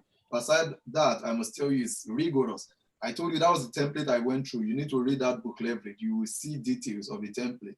So that rigorous experience that helped me, I became accountable. So my life was no longer my own to live without reporting to someone. That accountability process ensured that even when I didn't want to do those things, I had to do them. So when there is a book to be read, I'm to read the book and do a review of the book and send to my mentor. So even when I don't feel like reading, I don't have a choice. because I don't want to be kicked out of the mentorship platform. So that's the same structure we are running. So I tell people before they come in, you must understand that it might be rigorous, but you are going to be better off at the end of the day. So go to olorunseyi.com, register. We'll get in touch with you if we are able to admit more people right now. So you click on mentorship and you can fill the form, then we can get in touch with you. Awesome. Thank you, sir. So I'll move to the next one. Sir, about growing these relationships aspects, is it done before or after you start your business? And as a startup already, like I am, how do I start making these relationships now? And how do I channel it to my business? I have a fashion startup, sir. This is like multiple questions in one, but it's still focused sort of. Did you say fashion? Fashion, exactly. Fashion startup. That's very interesting. I love that. Now, for me, to be sincere, it started before. Building networks and relationships for me started before. Privileged by the grace of God to be one of those that can say, if you meet someone that knew me secondary school, and another person university, and another person post-university, and the three of them don't know themselves, but you meet them in a gathering and you ask about me, I can confidently say that they are likely to say the same thing about me when it has to do with building trust, integrity, good reputation. I told you earlier that is very important in network building. That is working for me to the big time in business. People relate with me more because they trust me. I told you about Agbeloba. It's not more than 1 month. I've gotten calls from all over the world. More like everybody is saying, I've been looking forward to invest in Agric. We know Agric is the next thing. We want to be a and everywhere. I'm not the first person that will come out to say, come and be a part of a tech platform that manages agriculture. But I see responses coming from everywhere. These relationships were built over the years. Never too late to start building it. I told you, it might take your time because it is very challenging, but it will be rewarding. So start from where you are, because you're asking me, how do I start? Start from where you are and be committed to it. And let people know that you are not just, see, be delighted about solving problems for people. Of course, we are talking about leveraging it to grow your business. What about if you just operate with the kind of mindset that we are, saying that we're not trying to make money, we're trying to help other people make money? Why not commit to building network like you are there for the people and you are not expecting anything from them? You bring that attitude into it and you become so committed to people, solving problems for them, helping them do things, just getting in touch, check on them, impart them, inspire them, connect with them. Just keep doing it like you are not expecting anything. The day you ask for something, everybody will show up for you. So start from where you are and remain consistent. Awesome. So start from where you are, like you heard, and start building from there. An anonymous attendee says, can you share some ideas on how to give back to a mentor? This is a good one that most mentees need to understand. Now listen to me. Finding a mentor might look easy, but it's not also very easy. You know, there are people that are tormentors. They are not mentors. A true mentor will not really expect anything from you. That's the truth. A tormentor expects, in fact, wants to take advantage of you, want to make you dry. A tormentor is that one that we see as a mentee, come and volunteer to work for me. And he will gather people, he will call them volunteers, and he will not pay them. Not even a stipend, not even any form of support. And they will be there working. No, that's not a mentor. A mentor, you have come to volunteer, good. The mentor might not be able to pay you the actual value that he should pay because you have come to learn, you have not come to earn. You must get that clear too. Because some people come to mentor and they say, like I said, they are not looking for mentor, they are looking for sponsors.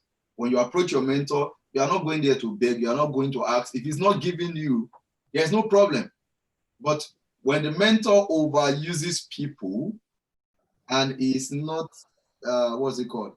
Is not supporting them, that mentor has turned to a tormentor.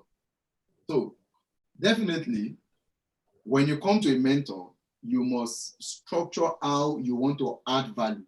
I've just mentioned one, volunteer to do things. Always ask, what can I do? It depends on what your mentor does. The businessman asks him, how can I be a part of this business? What problem can I solve? For example, if you are gifted in writing articles, you can just say, can I be writing articles for you? You can write the articles to a point that the mentor will say, oh, wow, you have done so well. Can I help you manage your social media platform? Can I help you do this? Just look for areas of need. It can be as small as even looking out for your mentor in how he appears. A mentor can appreciate as small as, it's like I can be on this platform and let's say I had a tie on me and I didn't knot it well and I was just doing my presentation and nobody is telling me anything. Everybody just kept quiet. But it's looking out to ensure that I'm always top notch and it's coming to say, sir, actually I observed that this tie you didn't knot it well. Next time this is how to do it. Now listen to me, I might be your mentor, but you have added value to me. Some mentees can just be out there to say, sir, I observed that there's this particular word you used while teaching. That's not the best way to use the word. If you want to use it, I think this is how to use it grammar-wise. Now listen to me, every good mentor will appreciate you for adding little value. What you have done might not look big to you, but to the mentor is very big. So you must look for ways to solve problems. That's why I had to mention even little things that people do not, they feel it is small. Let me give you an example. Sometimes ago, a mentee bought, palm oil, just 5-liter gallon of palm oil, and went to visit the mentor and dropped in their house. Now listen to me. That was a day that the mentee arrived in the evening. They never knew that they do not have the smallest drop of palm oil in the house again as at that day. And they needed to do something, they needed palm oil. And the mentee just showed up at the right time and dropped. Now, the man kept talking about it like it's more than 5 liters of palm oil. Another case, another mentee bought, brush for shining shoes for the mentor some years ago and went to present as gift. If you see the way the man valued it, because for many years, he has been using this particular brush. And there's a way you keep using something. It's just like even toothbrush. People can be using it at home. And you can use it and you won't be conscious that you need to change it. Just bought toothbrush and give to you. That's when you know how important it is. Not that you cannot afford the toothbrush, but you're toothbrush. And the mentee just bought you a toothbrush and gave to you. How much you value that mentee. So I brought polish and the mentor was like, man, I've been using this one for years. I think of buying another one. This gift came at the right time. So mentees need to understand this thing. Don't look for big things to give. Start from the small. Today, I remember those days when we started in business, we ensured that we were giving to our mentor. We gave checks of 5,000 naira, 10,000 naira. Because we understand that giving is living, and if you want to go up, you must learn to give. So if you're a mentee, ensure that you try to give at your level. Today, we have had to sign checks in millions to our mentors, just to say thank you, we love you, we value you. But we started from the days of 5,000, 10,000. I remember those days, even with the 5,000 and 10,000, we will still write a letter. Don't laugh, please. We'll write a letter. To say thank you, we appreciate the mentor for adding value to us and like that, and that this is a token. And we'll write check 5,000, 10,000 those days and attach to the letter and send. But the same people who were giving 5,000, 10,000, we have to give millions today. One of them had birthday recently and we spent over 5 million.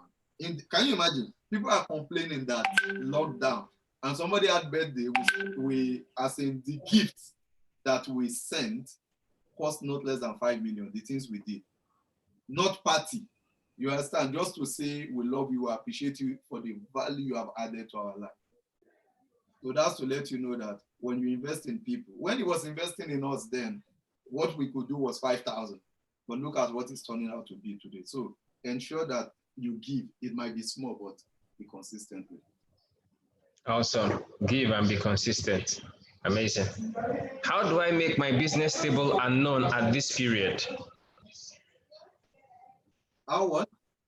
How do I make my business stable and known at this period? This is by Uche Nagbara.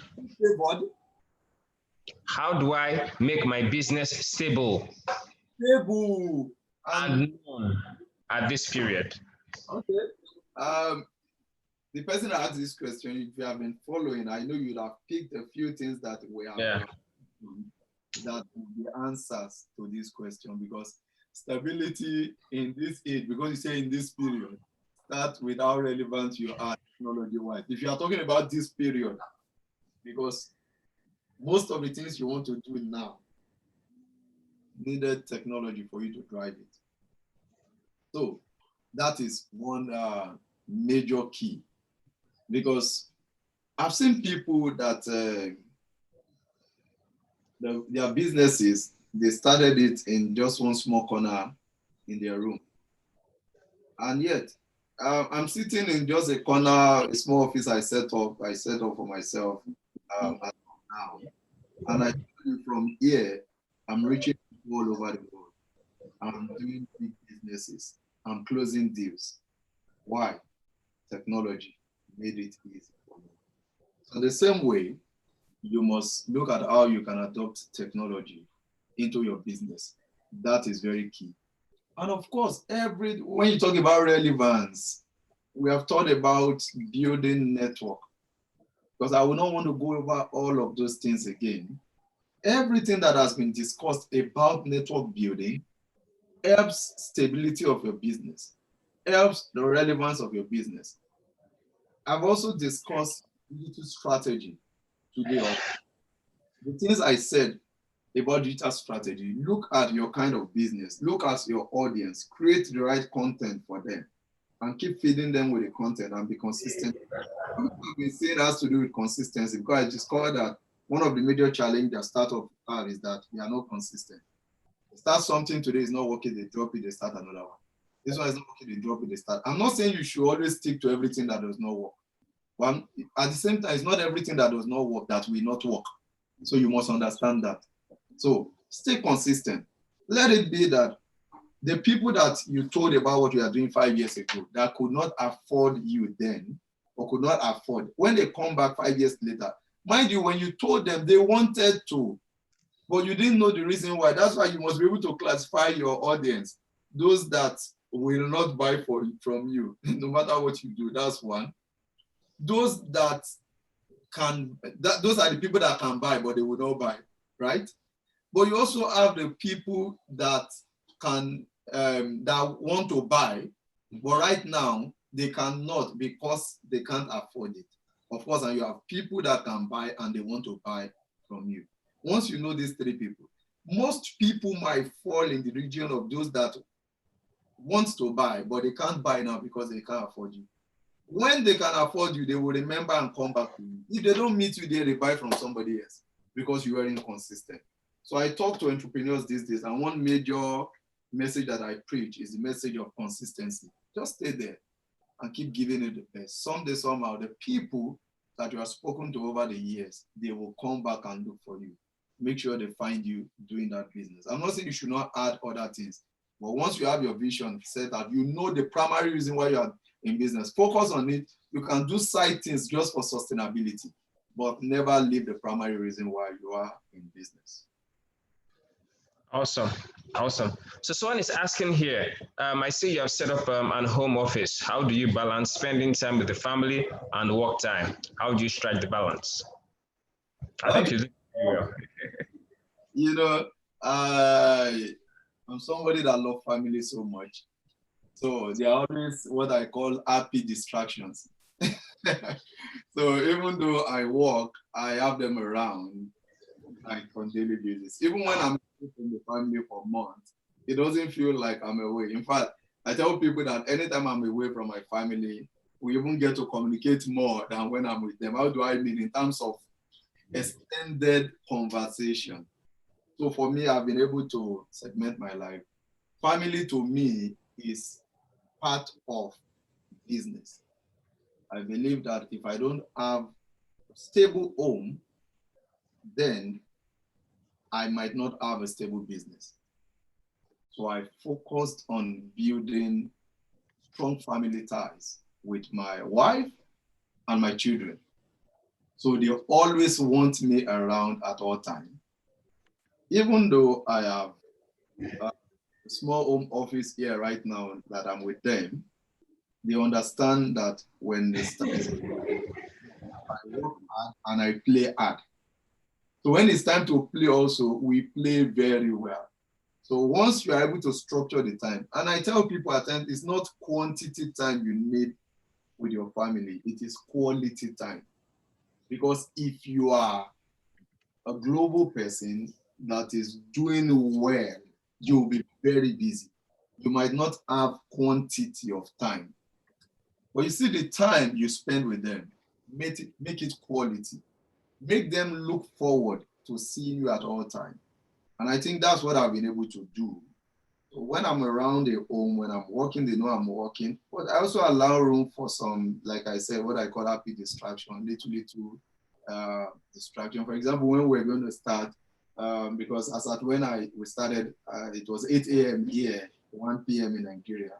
My kids were still in bed. And I told my wife that I should allow them to feel free when they wake up. Even if they make noise, people will understand that I'm at home. So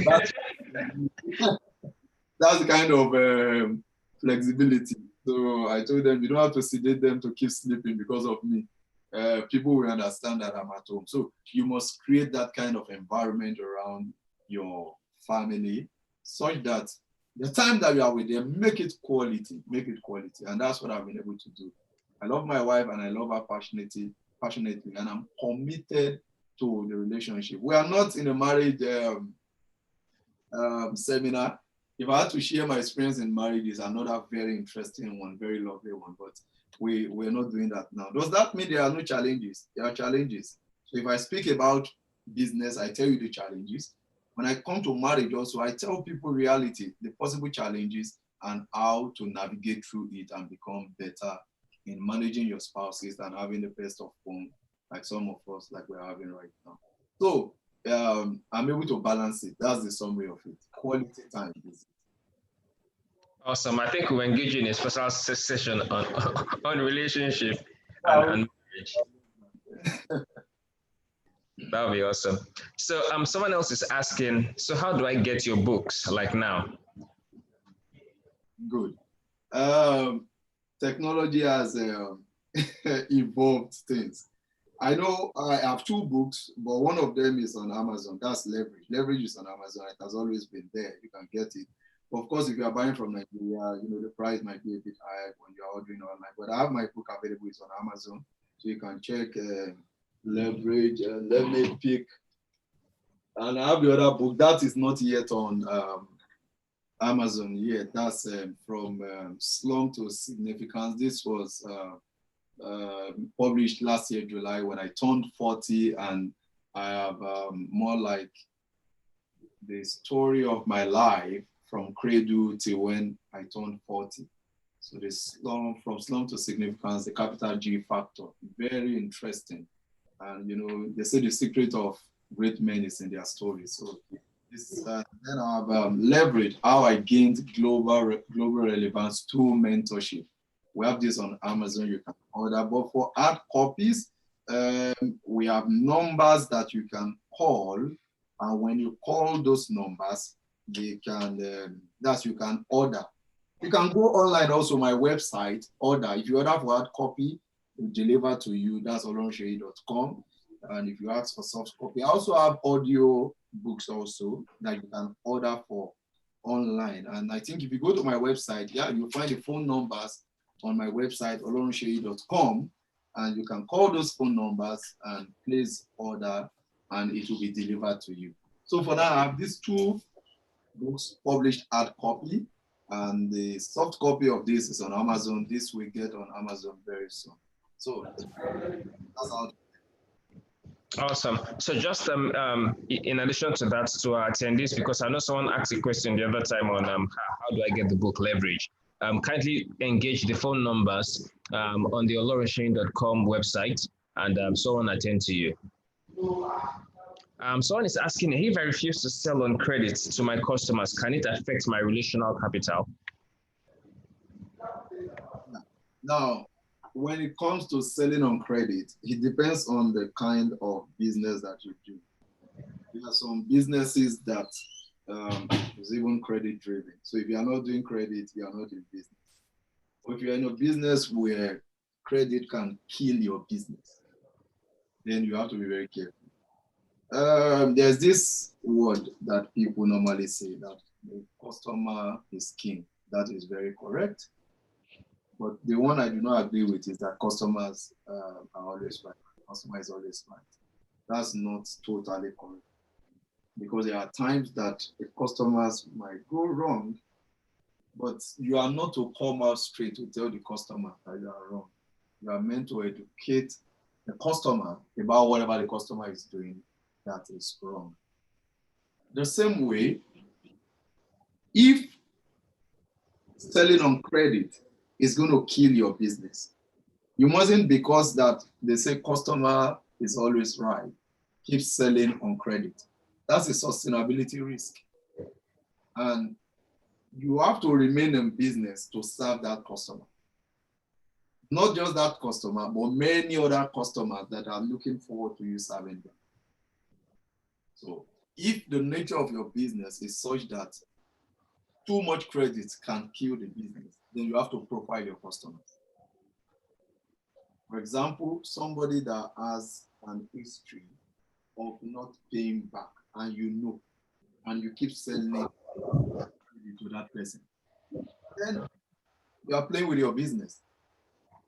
Then also, you must be able to draw your business in percentile and say, okay, at every point, not more than 20% of the items that I have in my store should be on credit. So once you have that set out, so because one of the challenges I have with entrepreneurs these days is that startups can be lazy at times in terms of record keeping. They work very hard, but they are not keeping adequate record in business. So that way, they don't have the right data. The statistics are not clear. There are times a startup feels it's making profit, but it's not making profit. I remember when my wife was starting business many years ago, these were things I had to sit her down. She was operating a store, and those days she would travel. Later, she was traveling to the UK to buy goods. But when she started, it was a Koidumata. She will go and buy items. And when she brings it back, so she buys maybe a kettle, for example, for 500 naira, and sells that kettle for 600 naira. And she will be celebrating that she has made a profit of 100 naira. And I'll sit her down. I said, listen, you have not made 100 naira profit. I'll start asking her questions like, when you went to Eko Idumota, did you take transport? She will say yes. Where is it written in your books? When you go to the market, did you pay people to carry the goods to the vehicle? Alabaru, yes. She will say yes. That's people helping her. Did you take maybe Coke while in the market? She will say yes. Okay. Now, this store that you are using, how much is the rent? Can you prorate the rent to a month, monthly, and daily, and spread the rent on each of these goods? Do you pay NEPA bill? Do you pay local government fees? I said, add all of these costs and spread it on the items. That's how you will know that what you sold at 600 naira, you only made 5 naira, or you have even lost money. So that way, if you do the same thing part time, you always know the state of your business. And you are now telling yourself that I cannot give credit more than a total of 20 or 30% of the total value of your business. Once you have that, even if you feel like giving credit, you won't walk away against the principles that will sustain your business. Restrain giving credit because you already have the guidelines set out on the level of credit that can be given. That way, even if you have given credit to people and they are not paying back, you know that you have not done more than what will kill your business. The kind of business will determine the percentage that you allow. So that's the best way I feel you can approach it. Wonderful. So the nature of the business matters. There are those that you can tolerate credit. There are those that you can't tolerate credit. And also be very cautious of the nature of the customer. Someone who has not been paying, there's no point killing the business and trying to please the customer in the name of the customer is always right. Since the customer can always go wrong sometimes. All right. So Allah Faji is asking, I'm an undergraduate student that is opportune to meet people at various networking events. I'm always bothered about what exactly I should say or ask when making useful connections. Please advise. Interesting. So you talked about various events now. So it depends on the people you are meeting. The interesting thing about networking is that there are questions you will ask someone that will look normal. To some people, it may look offensive. Maybe, for example, you met somebody that is ahead of you, and you claim you have been looking forward to meet that person. And there are questions you ask the person, and the person will feel like, if you don't know this about me, then you don't deserve to connect with me. So you are looking forward to meeting someone. You have not read the person's books. You don't know the name of the person's business. So you are still asking, what do you do? And the person is, and you say you want to connect with me as a mentee. You should have studied everything about that person. It might sound like an insult. That's why I say it depends. If you are in a gathering and you meet someone you are looking forward to connect with, the best way to get their attention is to start talking about the things you have known about them by researching them. That will make them pick interest in you. More like say, hello, sir. Nice meeting you. Sincerely, I read your book on purpose. And there were statements you made in that book that changed my life forever. I've never seen myself as someone that is very useful until I saw in the book that God created me for a unique purpose.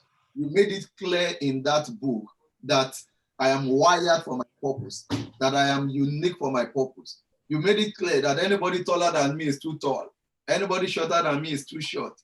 I am fit, and you're already cutting lines in the book, and the person will be like, wow, wow, wow. That makes him feel like he has imparted somebody. You have opened a communication line. Or you just talked about, oh, I saw you on CNN the other day and you were talking about this. Sincerely, that topic you were discussing, some way, somehow it affects us startups in business. Now you are connecting with somebody ahead of you. You must have researched something. You must have checked something out. That will make the conversation interesting. Now, if you are connecting with colleagues, that's when you can ask, so what are you into? That's one of the ways to come in. Don't be the one talking. Now, there are people that you meet them, they don't get to talk. You can start the conversation by saying, hi, I'm so person, I'm into this, I'm into that. But don't, when you talk too much, there are people that you talk to, that talking too much will make them feel intimidated, more like you have presented a profile that to them looks heavier than yours, and they don't want to connect with you. There are some people that will feel you are bragging by saying too much at a first meeting. That will also restrain them, like, this guy is lousy. As much as possible, have a short way, craft an easy way of talking about yourself briefly, and yet you are connecting with people. That's what they call the elevator pitch. Everybody must have that. And that's maybe you got into, I'm just giving an example, you got into an elevator and suddenly, immediately you open, this is Dangote standing right in the elevator. He is going to the 35th floor. Maybe you are going to the 25th floor and you just met him. You don't have more than 30 seconds, maximum 45 seconds in some cases. So tell Dangote what will make him pick interest in you. What is it that you are going to say? Everybody needs to have that. Please prepare it, because what you call luck is preparation meeting with opportunity. Prepare your elevator pitch, wait for the opportunity, then people will say you are lucky. So that's how to connect with people. If the people are higher than you, tell them things about them that will make them interested in you. For your colleagues, tell them about yourself, ask them about themselves. And earlier we have addressed communication also, asking people how best to communicate with them, email, WhatsApp, whatever. Let them be the one to tell you. So anyone they say, when you are communicating with them, use that. And that's how to grow relationship. But you don't get to events and just keep quiet. Networking has to do with communication. You must talk. You must talk. If you say you are building network, you are not talking, you are likened to a young man that is winking in the dark to a lady. The lady does not know that you are even there. She's not aware that you exist. So you must talk is communication. Let's leave it there. You must talk, you must communicate. Very vital. This person is asking, I am a software engineer in Nigeria and I'm looking to get in a remote job outside Nigeria. Please, how do I go about it? Interesting. I might not be a software engineer, but I think I have guys with me, because we have a tech company too, and they do businesses with people even outside Nigeria. What is important is visibility. Make yourself visible. Very important. Visibility is the key.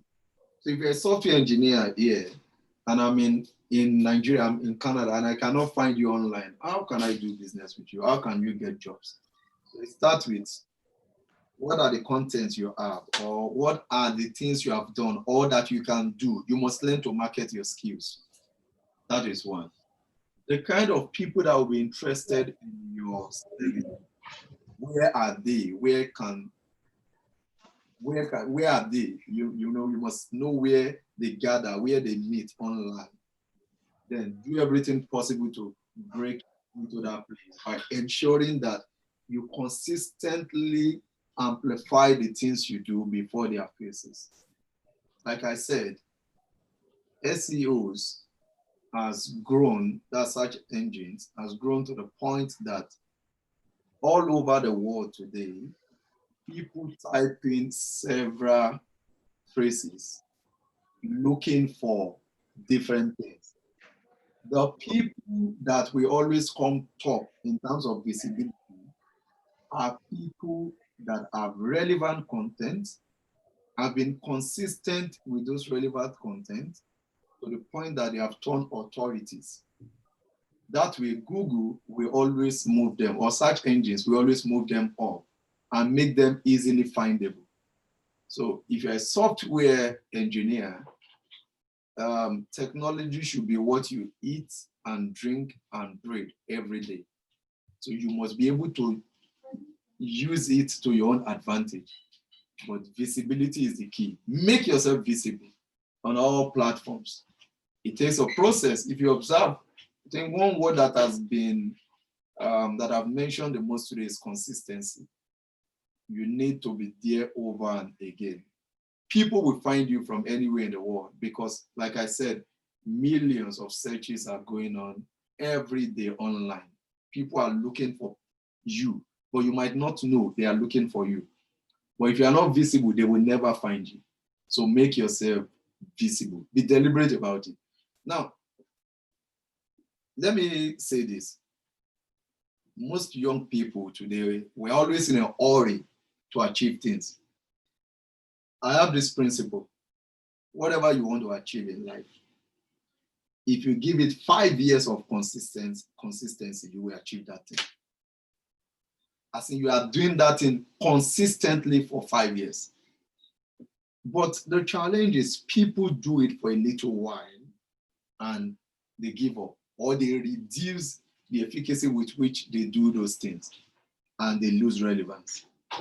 If you want to become a millionaire, the journey is no more than 5 years. If you want to become a global phenomenon, the journey may not be more than 5 to 10 years. But whatever you are doing, be consistent with it. Keep doing it for that period. Because if you are age 25 today and you want to become a millionaire at 30, and you add the things that you needed to do to become a millionaire at 30, if you stay consistent with those things, in 5 years' time, you'll be 30 and you'll be a millionaire. If you don't stay consistent, in 5 years' time, you'll still be 30, but you'll not be a millionaire. If you need to go to school, for example, to add value to whatever you are doing, go back to school. Maximum 5 years, you'll be out of school. The difference is if you feel it's too late to go to school now, or schooling is not relevant. 5 years from now, if you are age 45 today, you'll be 50, but without a degree or without an added qualification. But if you do it 5 years from now, you are also 50, or with an added qualification or with an added degree. So it's never too late to start. But whatever you start, stay consistent with it. So the software engineer, please make yourself visible. There are people looking for you all over the world. People are searching every day for things. For example, one of the businesses that we also own a major stake in, the people that deployed the software that we used, we never saw them. And those guys, they are in India. Everything they did it from India. And we are operating the software here without, everything was done online. We never had to travel to India to meet them for what. We found them online that they could offer that service. We sent them emails, and that business is doing well today. And the software running the business was deployed. Everything was built from scratch from India. So make yourself visible. Dr. Steven. Oh, okay. My mic was on mute. Can you hear me now? Yeah, I can hear you now. Okay. So Oluwaseun is asking, sir, what is the best way to start a tech business in the university? This person must be a student, I guess. Okay.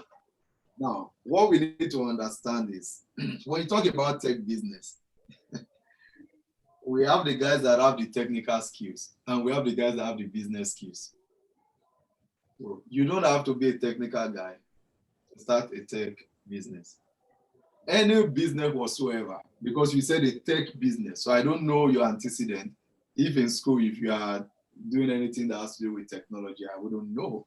But whether you are doing something that, for example, I also run or I manage, or let me say I own a tech company today, and I'm not in the tech sector in terms of being a practitioner. So what you need firstly is the eyes to solve problems. I hope you know that every business or every tech solution starts with conceptualization. You don't have to be an IT professional to conceptualize, because there's a development stage where the IT guys come in to develop and deploy. So there's a conceptualization, there's a development, there's a deployment. As a business person, so long you can conceive. Let me give you a practical example. Like I said, right here in Canada, the idea of Akeloba came up, it was conceived. And I came up with how everything will run. Just like now, listen, the guy that is asking, the person asking if you can service people from other countries. I was in Canada when I conceived it, sent it to people in Nigeria in the tech sector. This is what I have conceived. This is how I want it to be. This is how I want it to be. This is where we are going. But let us start with the MVP, the minimum viable product, which is what we have done now. That's not even our destination. But what I've conceived, those guys are working on it. So the major thing is still coming as far as Abeloba is concerned. But in business, you must learn to start, test the market, see the way people respond to you. So we decided to start with the MVP, which is what we are doing now. I don't have to be or tech guy to conceive an idea. So you must be good at conceptualizing. That is one. Then you must have the basic traits of an entrepreneur, which that's another lesson. The day we are going to teach about the traits of an entrepreneur, there are so many of it. We can talk about not less than 30 traits. But even after I teach all of these traits, I come back to talk about 2 or 3 major ones that people should focus on. And somehow some of the things we talked about today have to do with the major ones: building trust, relationship, and like that. So you can start even as a student by conceptualizing. You must be able to think and create things. Then you look for tech guys that you can partner with. But if you're a tech person too, but you cannot conceptualize, look for people that can come up with ideas. Some guys are good technical wise, but they might not be able to conceive ideas. They need people that will conceive and tell them, what if we do this? What if we create this solution? So the tech guy now goes, okay, how can we create this solution? So even as a student, you can start. You can also start by being a middleman between those that need the service and those that can offer the service. So as a student on campus, you can tell students the importance of having their own personal website, building their personal brand. Yeah, everybody should have your own personal brand and your personal website. And maybe you found an organization that can help students own website with just 10,000, at least a basic template and like that. And the organization will build, you will help deploy, you ensure that the student get it. You can start from there while you are learning. What I tell students is, what is more important at that stage is learning. Because your learning power is what will eventually determine your earning power. So if you learn very well, you will earn very well. So you can start from where you are. You can be a middleman. If you don't have the test skill, still that way you'll be learning. If you have the test skill and you cannot, you have test skill, but you have ideas, look for the tech guys, talk to them, and grow together. Remember, I told you the importance of collaboration in this age because it is lacking. People need to collaborate. So I'll just hold it there. Awesome, amazing. Let me just move straight to this one. So this person is Subosun Omeyale. Sir, would you rather start up with a loan and afterwards welcome shareholders after putting the cookie jar in place, or will you rather welcome shareholders first for a scalable project? Okay, so the question is asking if you rather start by getting a loan and later bring in shareholders, or shareholders. I need to get the question clearly. Okay, let me read it again. Please take it again. Okay, would you rather start up with a loan and afterwards welcome shareholders after putting the cookie jar in place, or will you rather welcome shareholders first for a scalable project? Okay, now it all depends on the project. You know, when we talk about these things, we try to put it in perspective because the kind of venture you're starting can also determine what strategy to adopt. But if it is for a startup, I always encourage startup to start with loans. It can be very challenging for you because you are still trying to learn. Now, if you borrow money to learn, the challenge might be that if that business does not scale, you would have put yourself in more trouble. So that's why. That's not to say that you shouldn't get loan if you know how to perpetuate it. Loan should be a leverage and not a bondage. Whenever you get loans and you don't deploy it the right way, it might turn out to be a bondage for your business because the pressure, the worst thing that can happen to an entrepreneur is when you lose your capacity to think. The work of an entrepreneur is thinking. So if you allow distractions to choke you so that you cannot think any longer, that business will stop growing. And I've observed that one of the major distractions that chokes people and won't allow them think well in business is when they accumulate loan. So you have to be very careful when you are trying to get loan to grow a startup, because I'm now trying to narrow this question down to startups. But let me give you an example of how you can use loan as a leverage. Because in business, you must know how to use other people's time, other people's resources, other people's money. Other people's money comes in different ways. When it comes in form of loan, let me give you an example. I ran something by one of the guys in my team just yesterday night. I got an offer to buy something that, this season, that's the importance of having resources.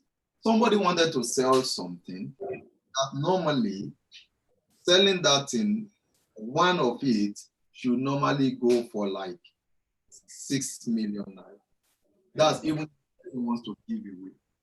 Now the needed money badly and says he wants to sell at 2.5 million. Now, I ran by one of my teammates because there's somewhere we can take money from to take advantage of this opportunity. But the fact that I'm at the top does not mean I can just do it without running it by that person. So I said, see, what do you think? There's this offer before my table for this thing. Don't you think if we move this money to take advantage of this offer, it's going to make a lot of sense? Because in less than 6 months, we can sell this thing off, make not less than 150% to 200% return, and return this money back to where it has been taken with interest. If you take that kind of loan, it is leverage because there is a clear opportunity that you are taking advantage of. You have a business that you have mastered. You know the nitty-gritty. You know what it takes for the business to make money. And you are saying, give me money to do this business. So when you get the money, you are able to do the business and you know that you can pay back with ease. That is the best time to take advantage of loan. Rather than doing that when you are starting up, if you can get people to support your business in form of collaboration, it's always better. Because most of the time, there's what we call school fees in business. Those are the funds you lose learning in the course of doing business. We call them school fees. We say we have paid school fees to learn how to do that thing. Now listen, if you are starting and you can get a few people to be a part of what you are doing, more like you are saying, see, come and be a part of it. I'm willing to give you stake in the business, depending on what they are bringing to the table. Because when we talk about partnership and collaboration, what everyone is bringing to the table is important to determine what people get. That way, you know that the resources coming in such that you are not, it's not a loan, but at the same time, you are not alone in the business because people want to put their resources where their mouth is. So they are concerned about what they are doing. You know, you must report to these people that have invested in what you are doing. It's not necessarily a loan, but it's an investment into the business that they expect a return. That way you won't be under too much pressure because you'll be able to plan. You'll be able to draw different phases in the business and know the break-even point. So I will encourage startup not to if you have other options, don't start with loan. If you are going to use loan, make it a leverage. Be sure that what you are using the loan for, you are so certain that the return will come and it will come in multiple folds so that you can pay back the loan with ease. Also, what determines bringing shareholder into your business is from the foundation of the business, you must be able to define. There are businesses we are building in the Pertinence Group today that from day one, when we started, we told ourselves we are building this business, this one to sell. In Africa, especially in Nigeria, people are not yet used to this selling business of a thing. And it's part of what is affecting us. Everybody just want to hold tight to whatever business or whatever idea, even when it's sinking. And you are supposed to have fresh ideas for fresh people to come in and innovate and recreate the business and make it better. You are not selling. So we have businesses we started. Those are the kind of businesses we know that, okay, we are going to grow it to a certain point and we are willing to sell. So when you are starting a business also, you should know the kind of business. Is this the business that you want to use to establish legacy so that, okay, forever you want to own this business? Or is it a business you are building to sell? So in summary, for an entrepreneur, loan is not bad, but I'm not encouraging you to start with loan, except if the loan is coming on as leverage. Don't take loan to go and rent office, to set up your office. That will put you under pressure. The first office that you need, that we call your head office, is here. If you can see me, this is your head office. Whatever this head office cannot produce, brick and mortar cannot produce it. So you must develop this head office.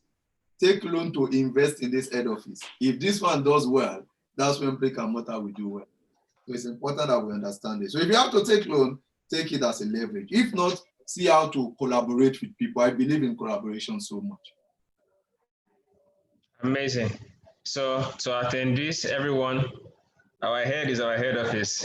So capitalize on the head. All right. So Taiwo Olukpeton is asking, how do you manage venture capitalists and their requests for substantial size of equity?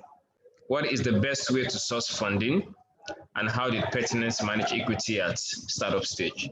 Very more than one. Let me quickly take it. How to manage venture capital. Like 3-in-1 questions. How do you manage venture capitalists and their requests for substantial size of equity? Okay. Then the second part of it is, what is the best way to source funding? And the third part of it is, how did Pertinence manage equity at startup stage? Yes. Okay.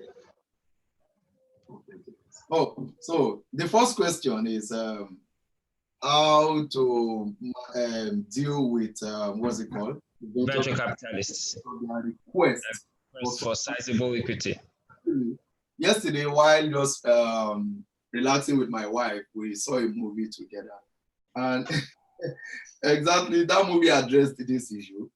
A young man went to someone, and a friend that has money, as in good on cash, and said, see, I want to start this business and I need 1 million naira to start a business. I want you to borrow me 1 million naira.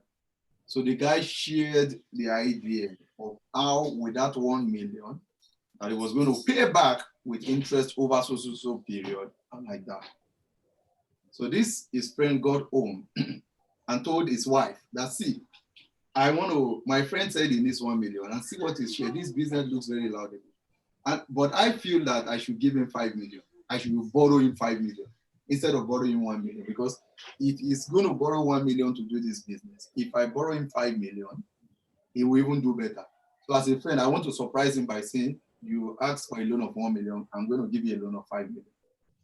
But the wife told the guy that, see, rather than a loan of 5 million, why not invest heavily in this business and ask for partnership?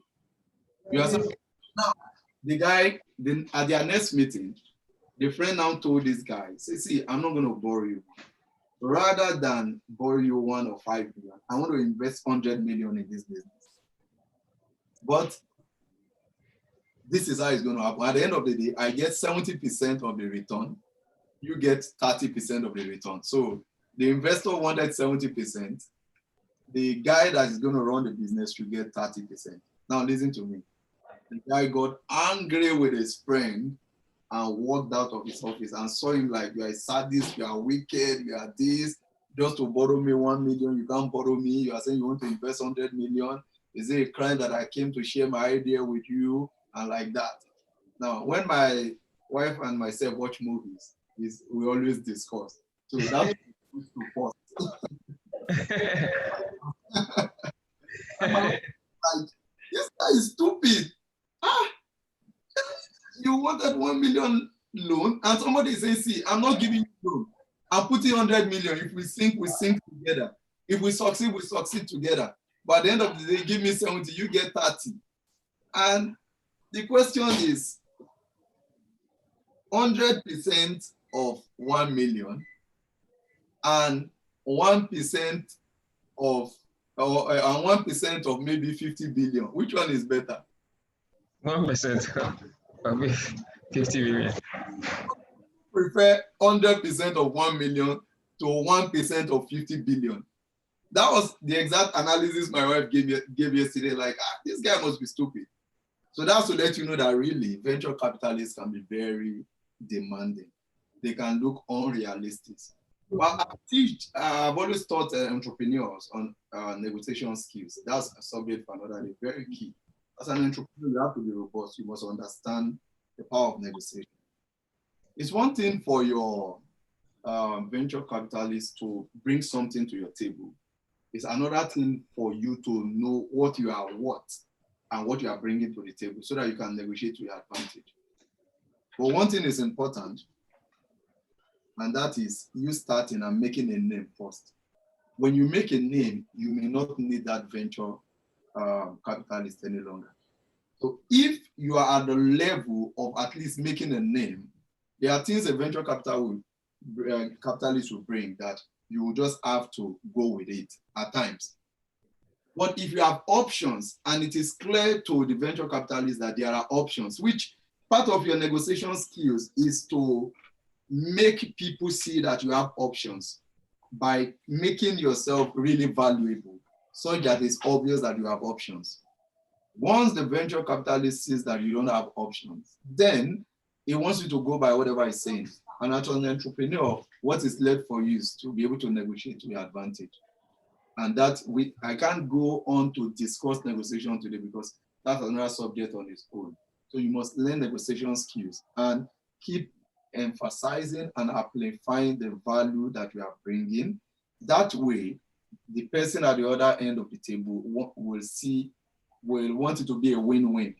But it's possible that it's a win-lose if you don't have the best negotiation skills to convince the venture capitalists on what you are bringing to the table. So that way they are saying that they are coming to help you and that you are like a beggar that has no choice.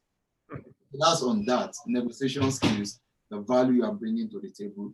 But if you really needed to make a name, there are times that those unrealistic demand, you might just use it to start, just for you to rise. When you rise, you can always create other channels for yourself. Now, the next one is how to source funding. I think it depends on the kind of funding that you are looking at here. Any kind of injection of resources into your business is funding. If you approach a bank to get a loan, it's a form of funding. But I know right now this person must be talking about funding like when a venture capitalist, an angel investor comes into your business and they want to support your business. I might not be a professional at this, but like I said, one of the things that has worked for us is visibility. And I will say that again. If you make yourself visible, there are people that have this money, they are looking for where. You see, people are complaining there's no money, there's no money. There are people that have these resources, but you are not visible enough. They can't see you. They don't know what you are doing. So if you really want funding, invest in making yourself visible. Very important.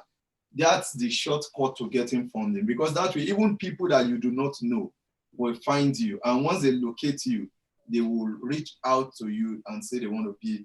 I know for many other people, they hire people to help them get funding. There are professionals that what they do is to package you and position you to get all form of funding and funding at different series.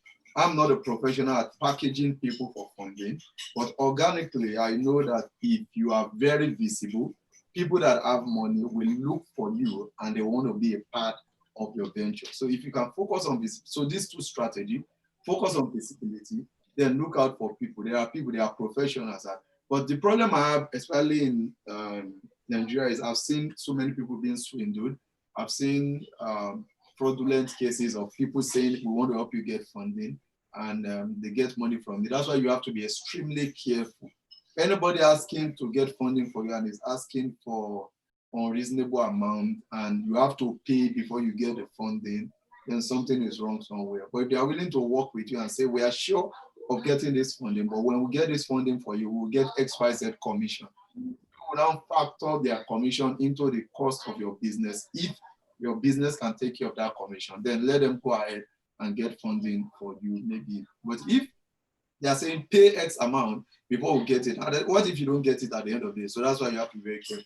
But there are professionals in doing that. I'm not into that. But I know that if you make yourself visible, people will find you and they will invest with you. And somebody talked about equity at startup for Pertinence Limited.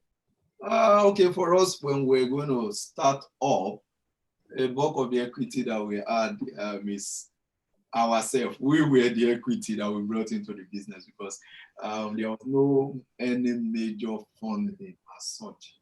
We're one of those free businesses that we say we started with zero capital. If there's anything less than that, that's where we started from, because there's really nothing. What we had was ideas.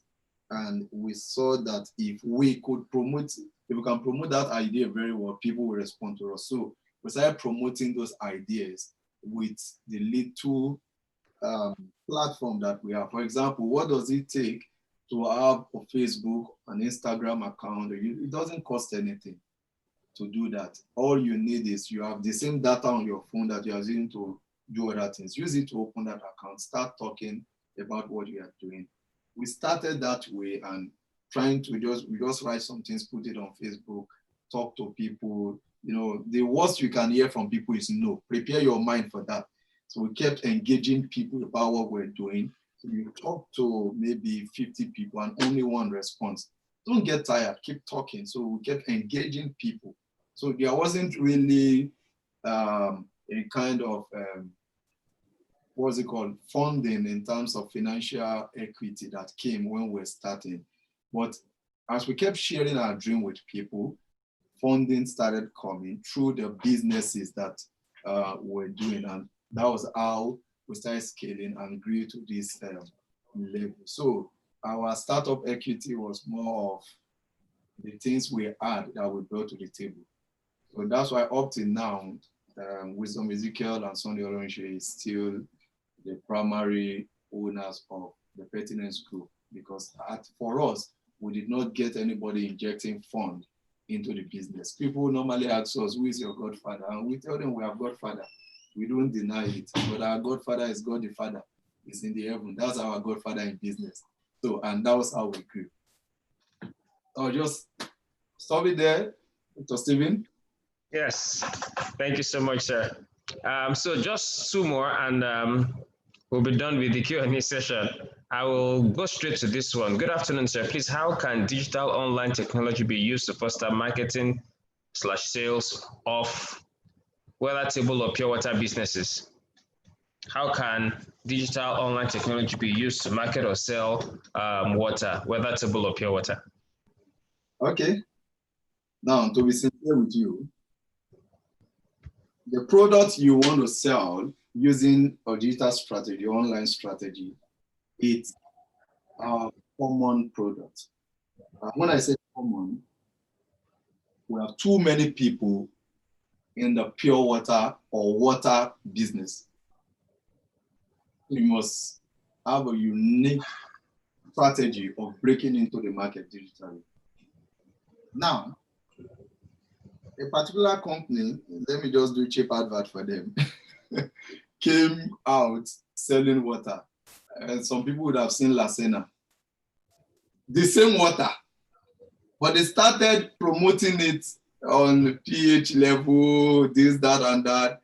And some of us fell for it. So anytime I'm in Nigeria, I permanently drink Lasena. And the cost of Lasena is like twice the cost of every other water, including Nestle. It's even more expensive than Nestle water. That's the interesting thing. At least where I buy from.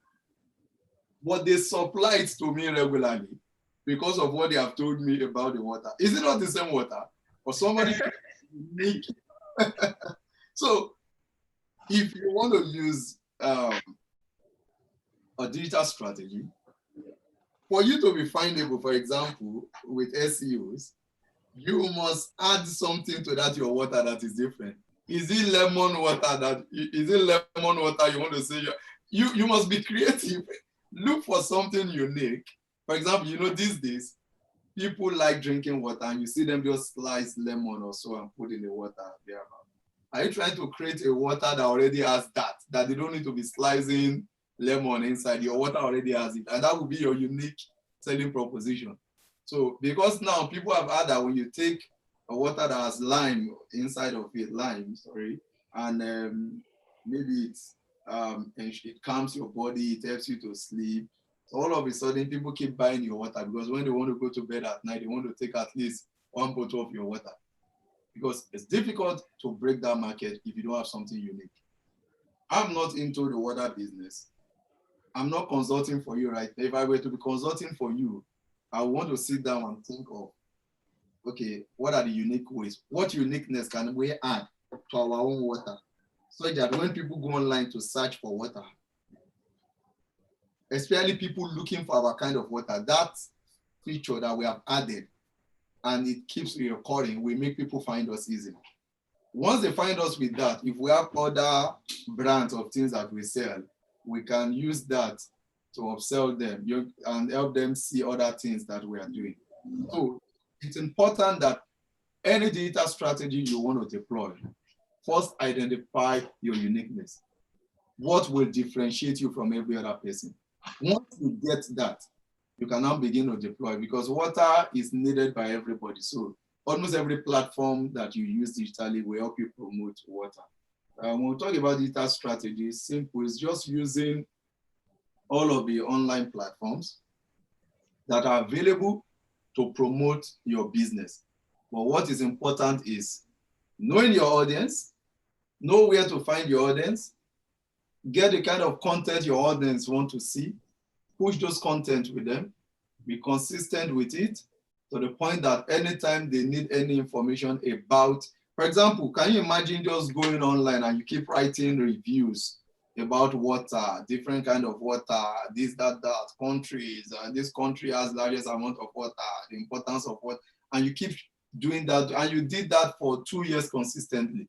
It will get to a point, anytime people go to search about water, you keep coming up and they want to buy your kind of water. But US is a word for any digital strategy, especially for a business like water, because too many people are doing it. So you must tell yourself, if you don't have any uniqueness, then it will be very difficult. The competition is so hard. So to get your own market share, you have to fight very hard. But if you have something unique, it's easy for you to break in and get a larger share of the market. Awesome. So for the last question here, this is by Messi Banda. How do you choose partners, and how can partnership be sustained in a business? I left this for the last. Wondering if that question will escape me today, because I did it for the last. that I've ever had, that's a question that will always come. So I was wondering if that will not come today, and that would be surprising. Always glad to talk about the partnership between Wisdom Ezekiel and myself. One of those few thriving partnerships in Nigeria and Africa, and we are proud working together. And everywhere we preach the gospel of partnership. The amazing thing is that I've seen guys, most of the guys that have left us to start business, amazingly, everyone, almost all of them, they are starting on ground of partnership. Some of them 3. Wow. I'm telling you why. They've observed us, they've sat with us over the years and saw how we do things. They saw how we did things, and now they are just replicating what we are doing. So everywhere, in 3s, they are starting businesses everywhere, and it's always our joy to see that they are always succeeding. So that's why we are happy that we are establishing a positive legacy. We are pathfinders when it comes to partnership, and we are training the place, and we are happy doing that, and we want to do more of that. Now, what is it that helps partnership to work? Number one, permit me to read to say something from the Bible. Can two work together except they agree? That's the first thing. You must find the right person to partner with. That is very, very important. In partnership, you must ask the question about your destination. If your destination does not look alike, why go on the same vehicle or on the same flight? Someone's destination is United States. Another person's destination is Dubai. And you are going on the same flight. And it's not like it's a connecting flight. It's not possible now. So you both must be going in the same direction. That's the first thing. So find somebody whose values aligns with yours. It's very important because you get to a point in business that you have to confront issues that has to do with values. And if what you stand for is different from what that person stands for, that's the beginning of the end of the business.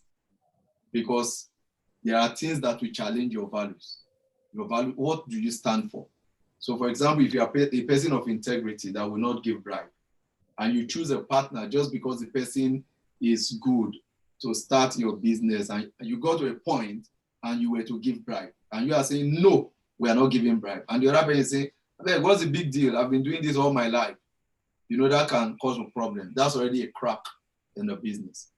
You must firstly get somebody whose value system aligns with your own. Very important. When you are starting, you might not have that challenge, but you will get to a point where values system will be questioned.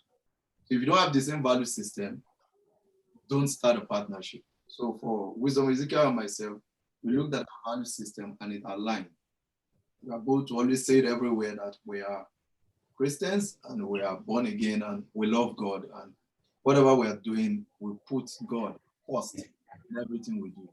So if you want to partner with somebody and the person is an atheist and you love God, you'll be in problem because at some point that question will come. So value system. After value system, the next thing is trust. If you don't trust somebody, don't go into partnership with that person. If you have to be suspicious, then why go into partnership? I'm in another country right now. My business partner is another country. And yet business is growing. In fact, our partnership in business has grown beyond us because we have many guys working with us in our team now, and we see them as partners. If we don't trust them, there's no way we can be in different parts of the world. And there's no cause for alarm. You are at peace, you are relaxed, you are so sure that everything is well protected. So trust. I'm trying to help you see the things that make partnership work. If you are still in doubt about trusting that person, don't start a partnership, because you will get to a point in a business that trust question will need to be answered to. And you're always afraid this person might at one point cut away with money. This person can do this, can betray me, can do this, can do that. So don't start it. You must trust. Then we move to the next thing, which is what are we all bringing to the table? Partnership has to be contributory. You don't just go into partnership because you need somebody to be in the business. Everybody must be bringing something to the table. And it's very important.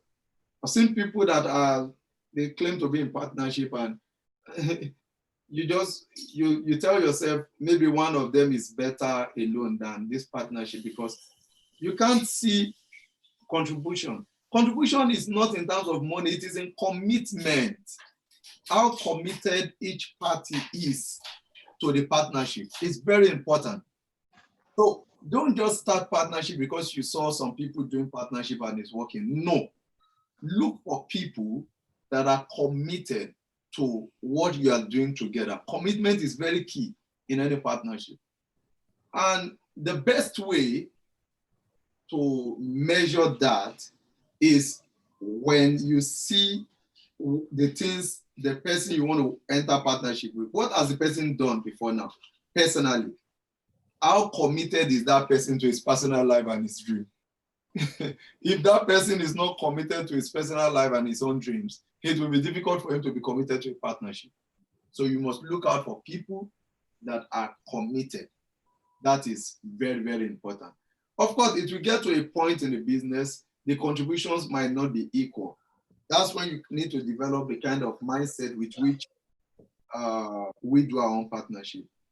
Now, I'm in a partnership as far as Pertinence Group is concerned, but I run in a business as though it's not a partnership. How do I mean?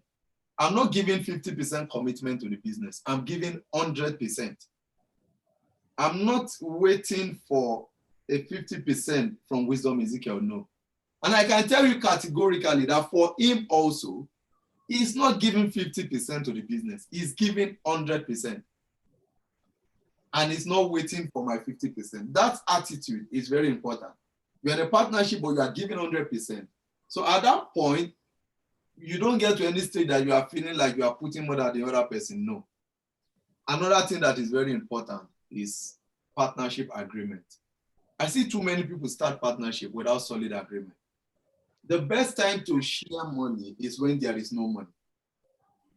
If you wait for there to be money before you start sharing money, there will be a problem.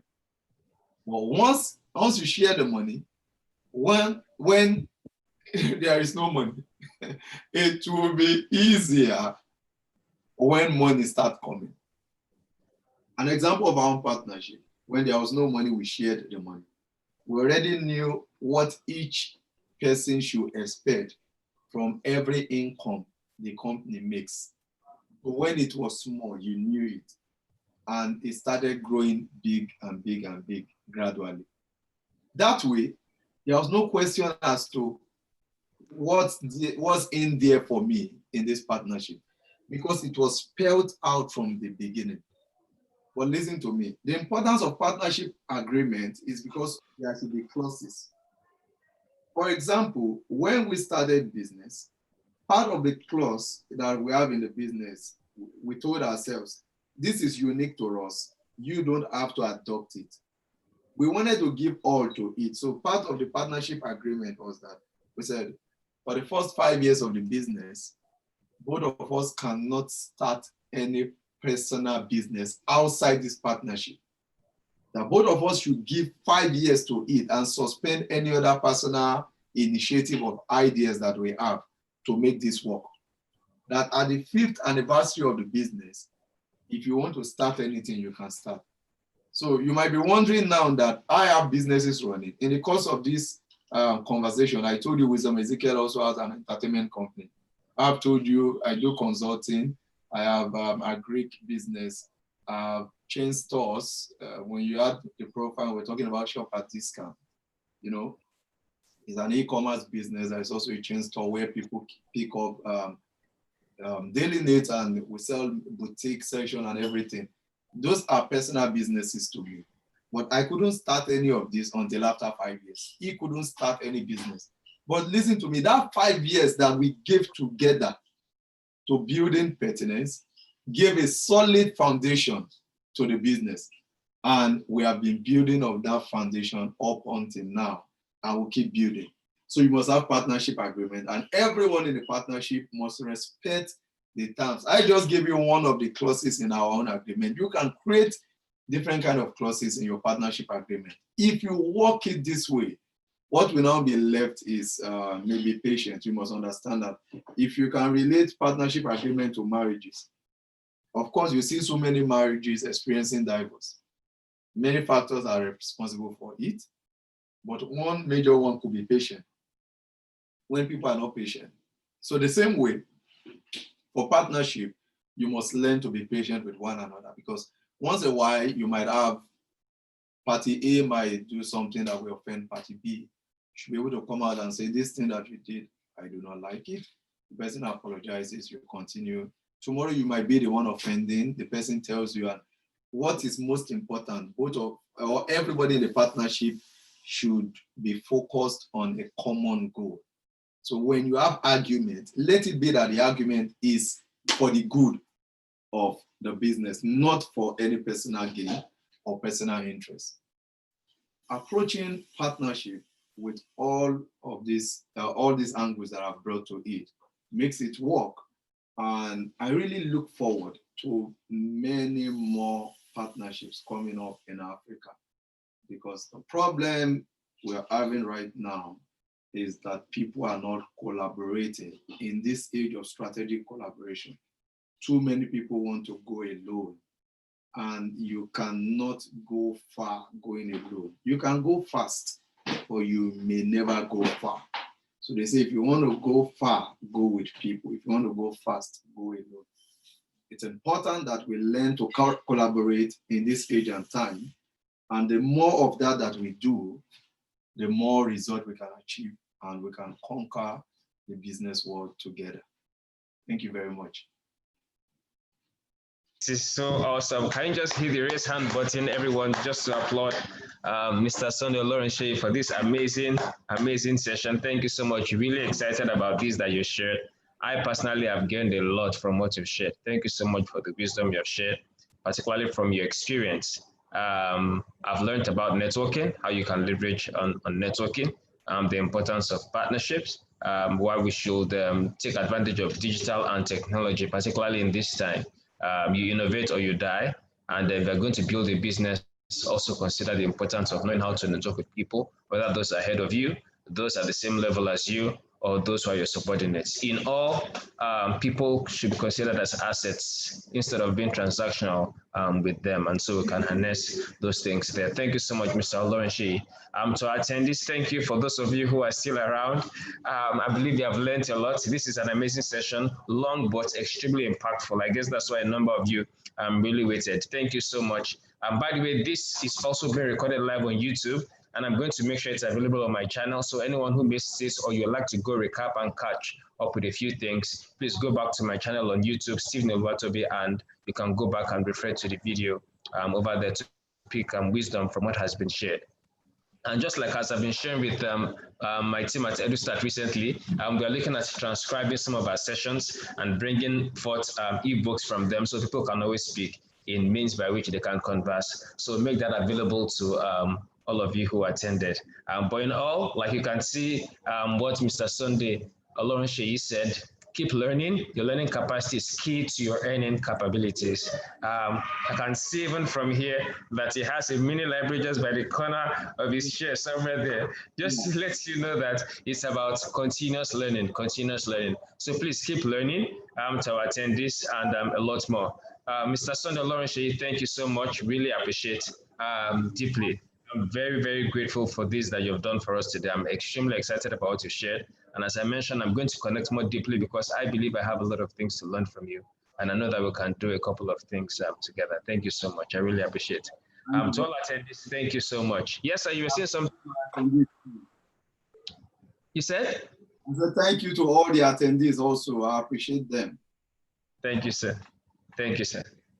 All right, so thank you so much, everyone. I think I should release you all now. Thank you so much. God bless you greatly.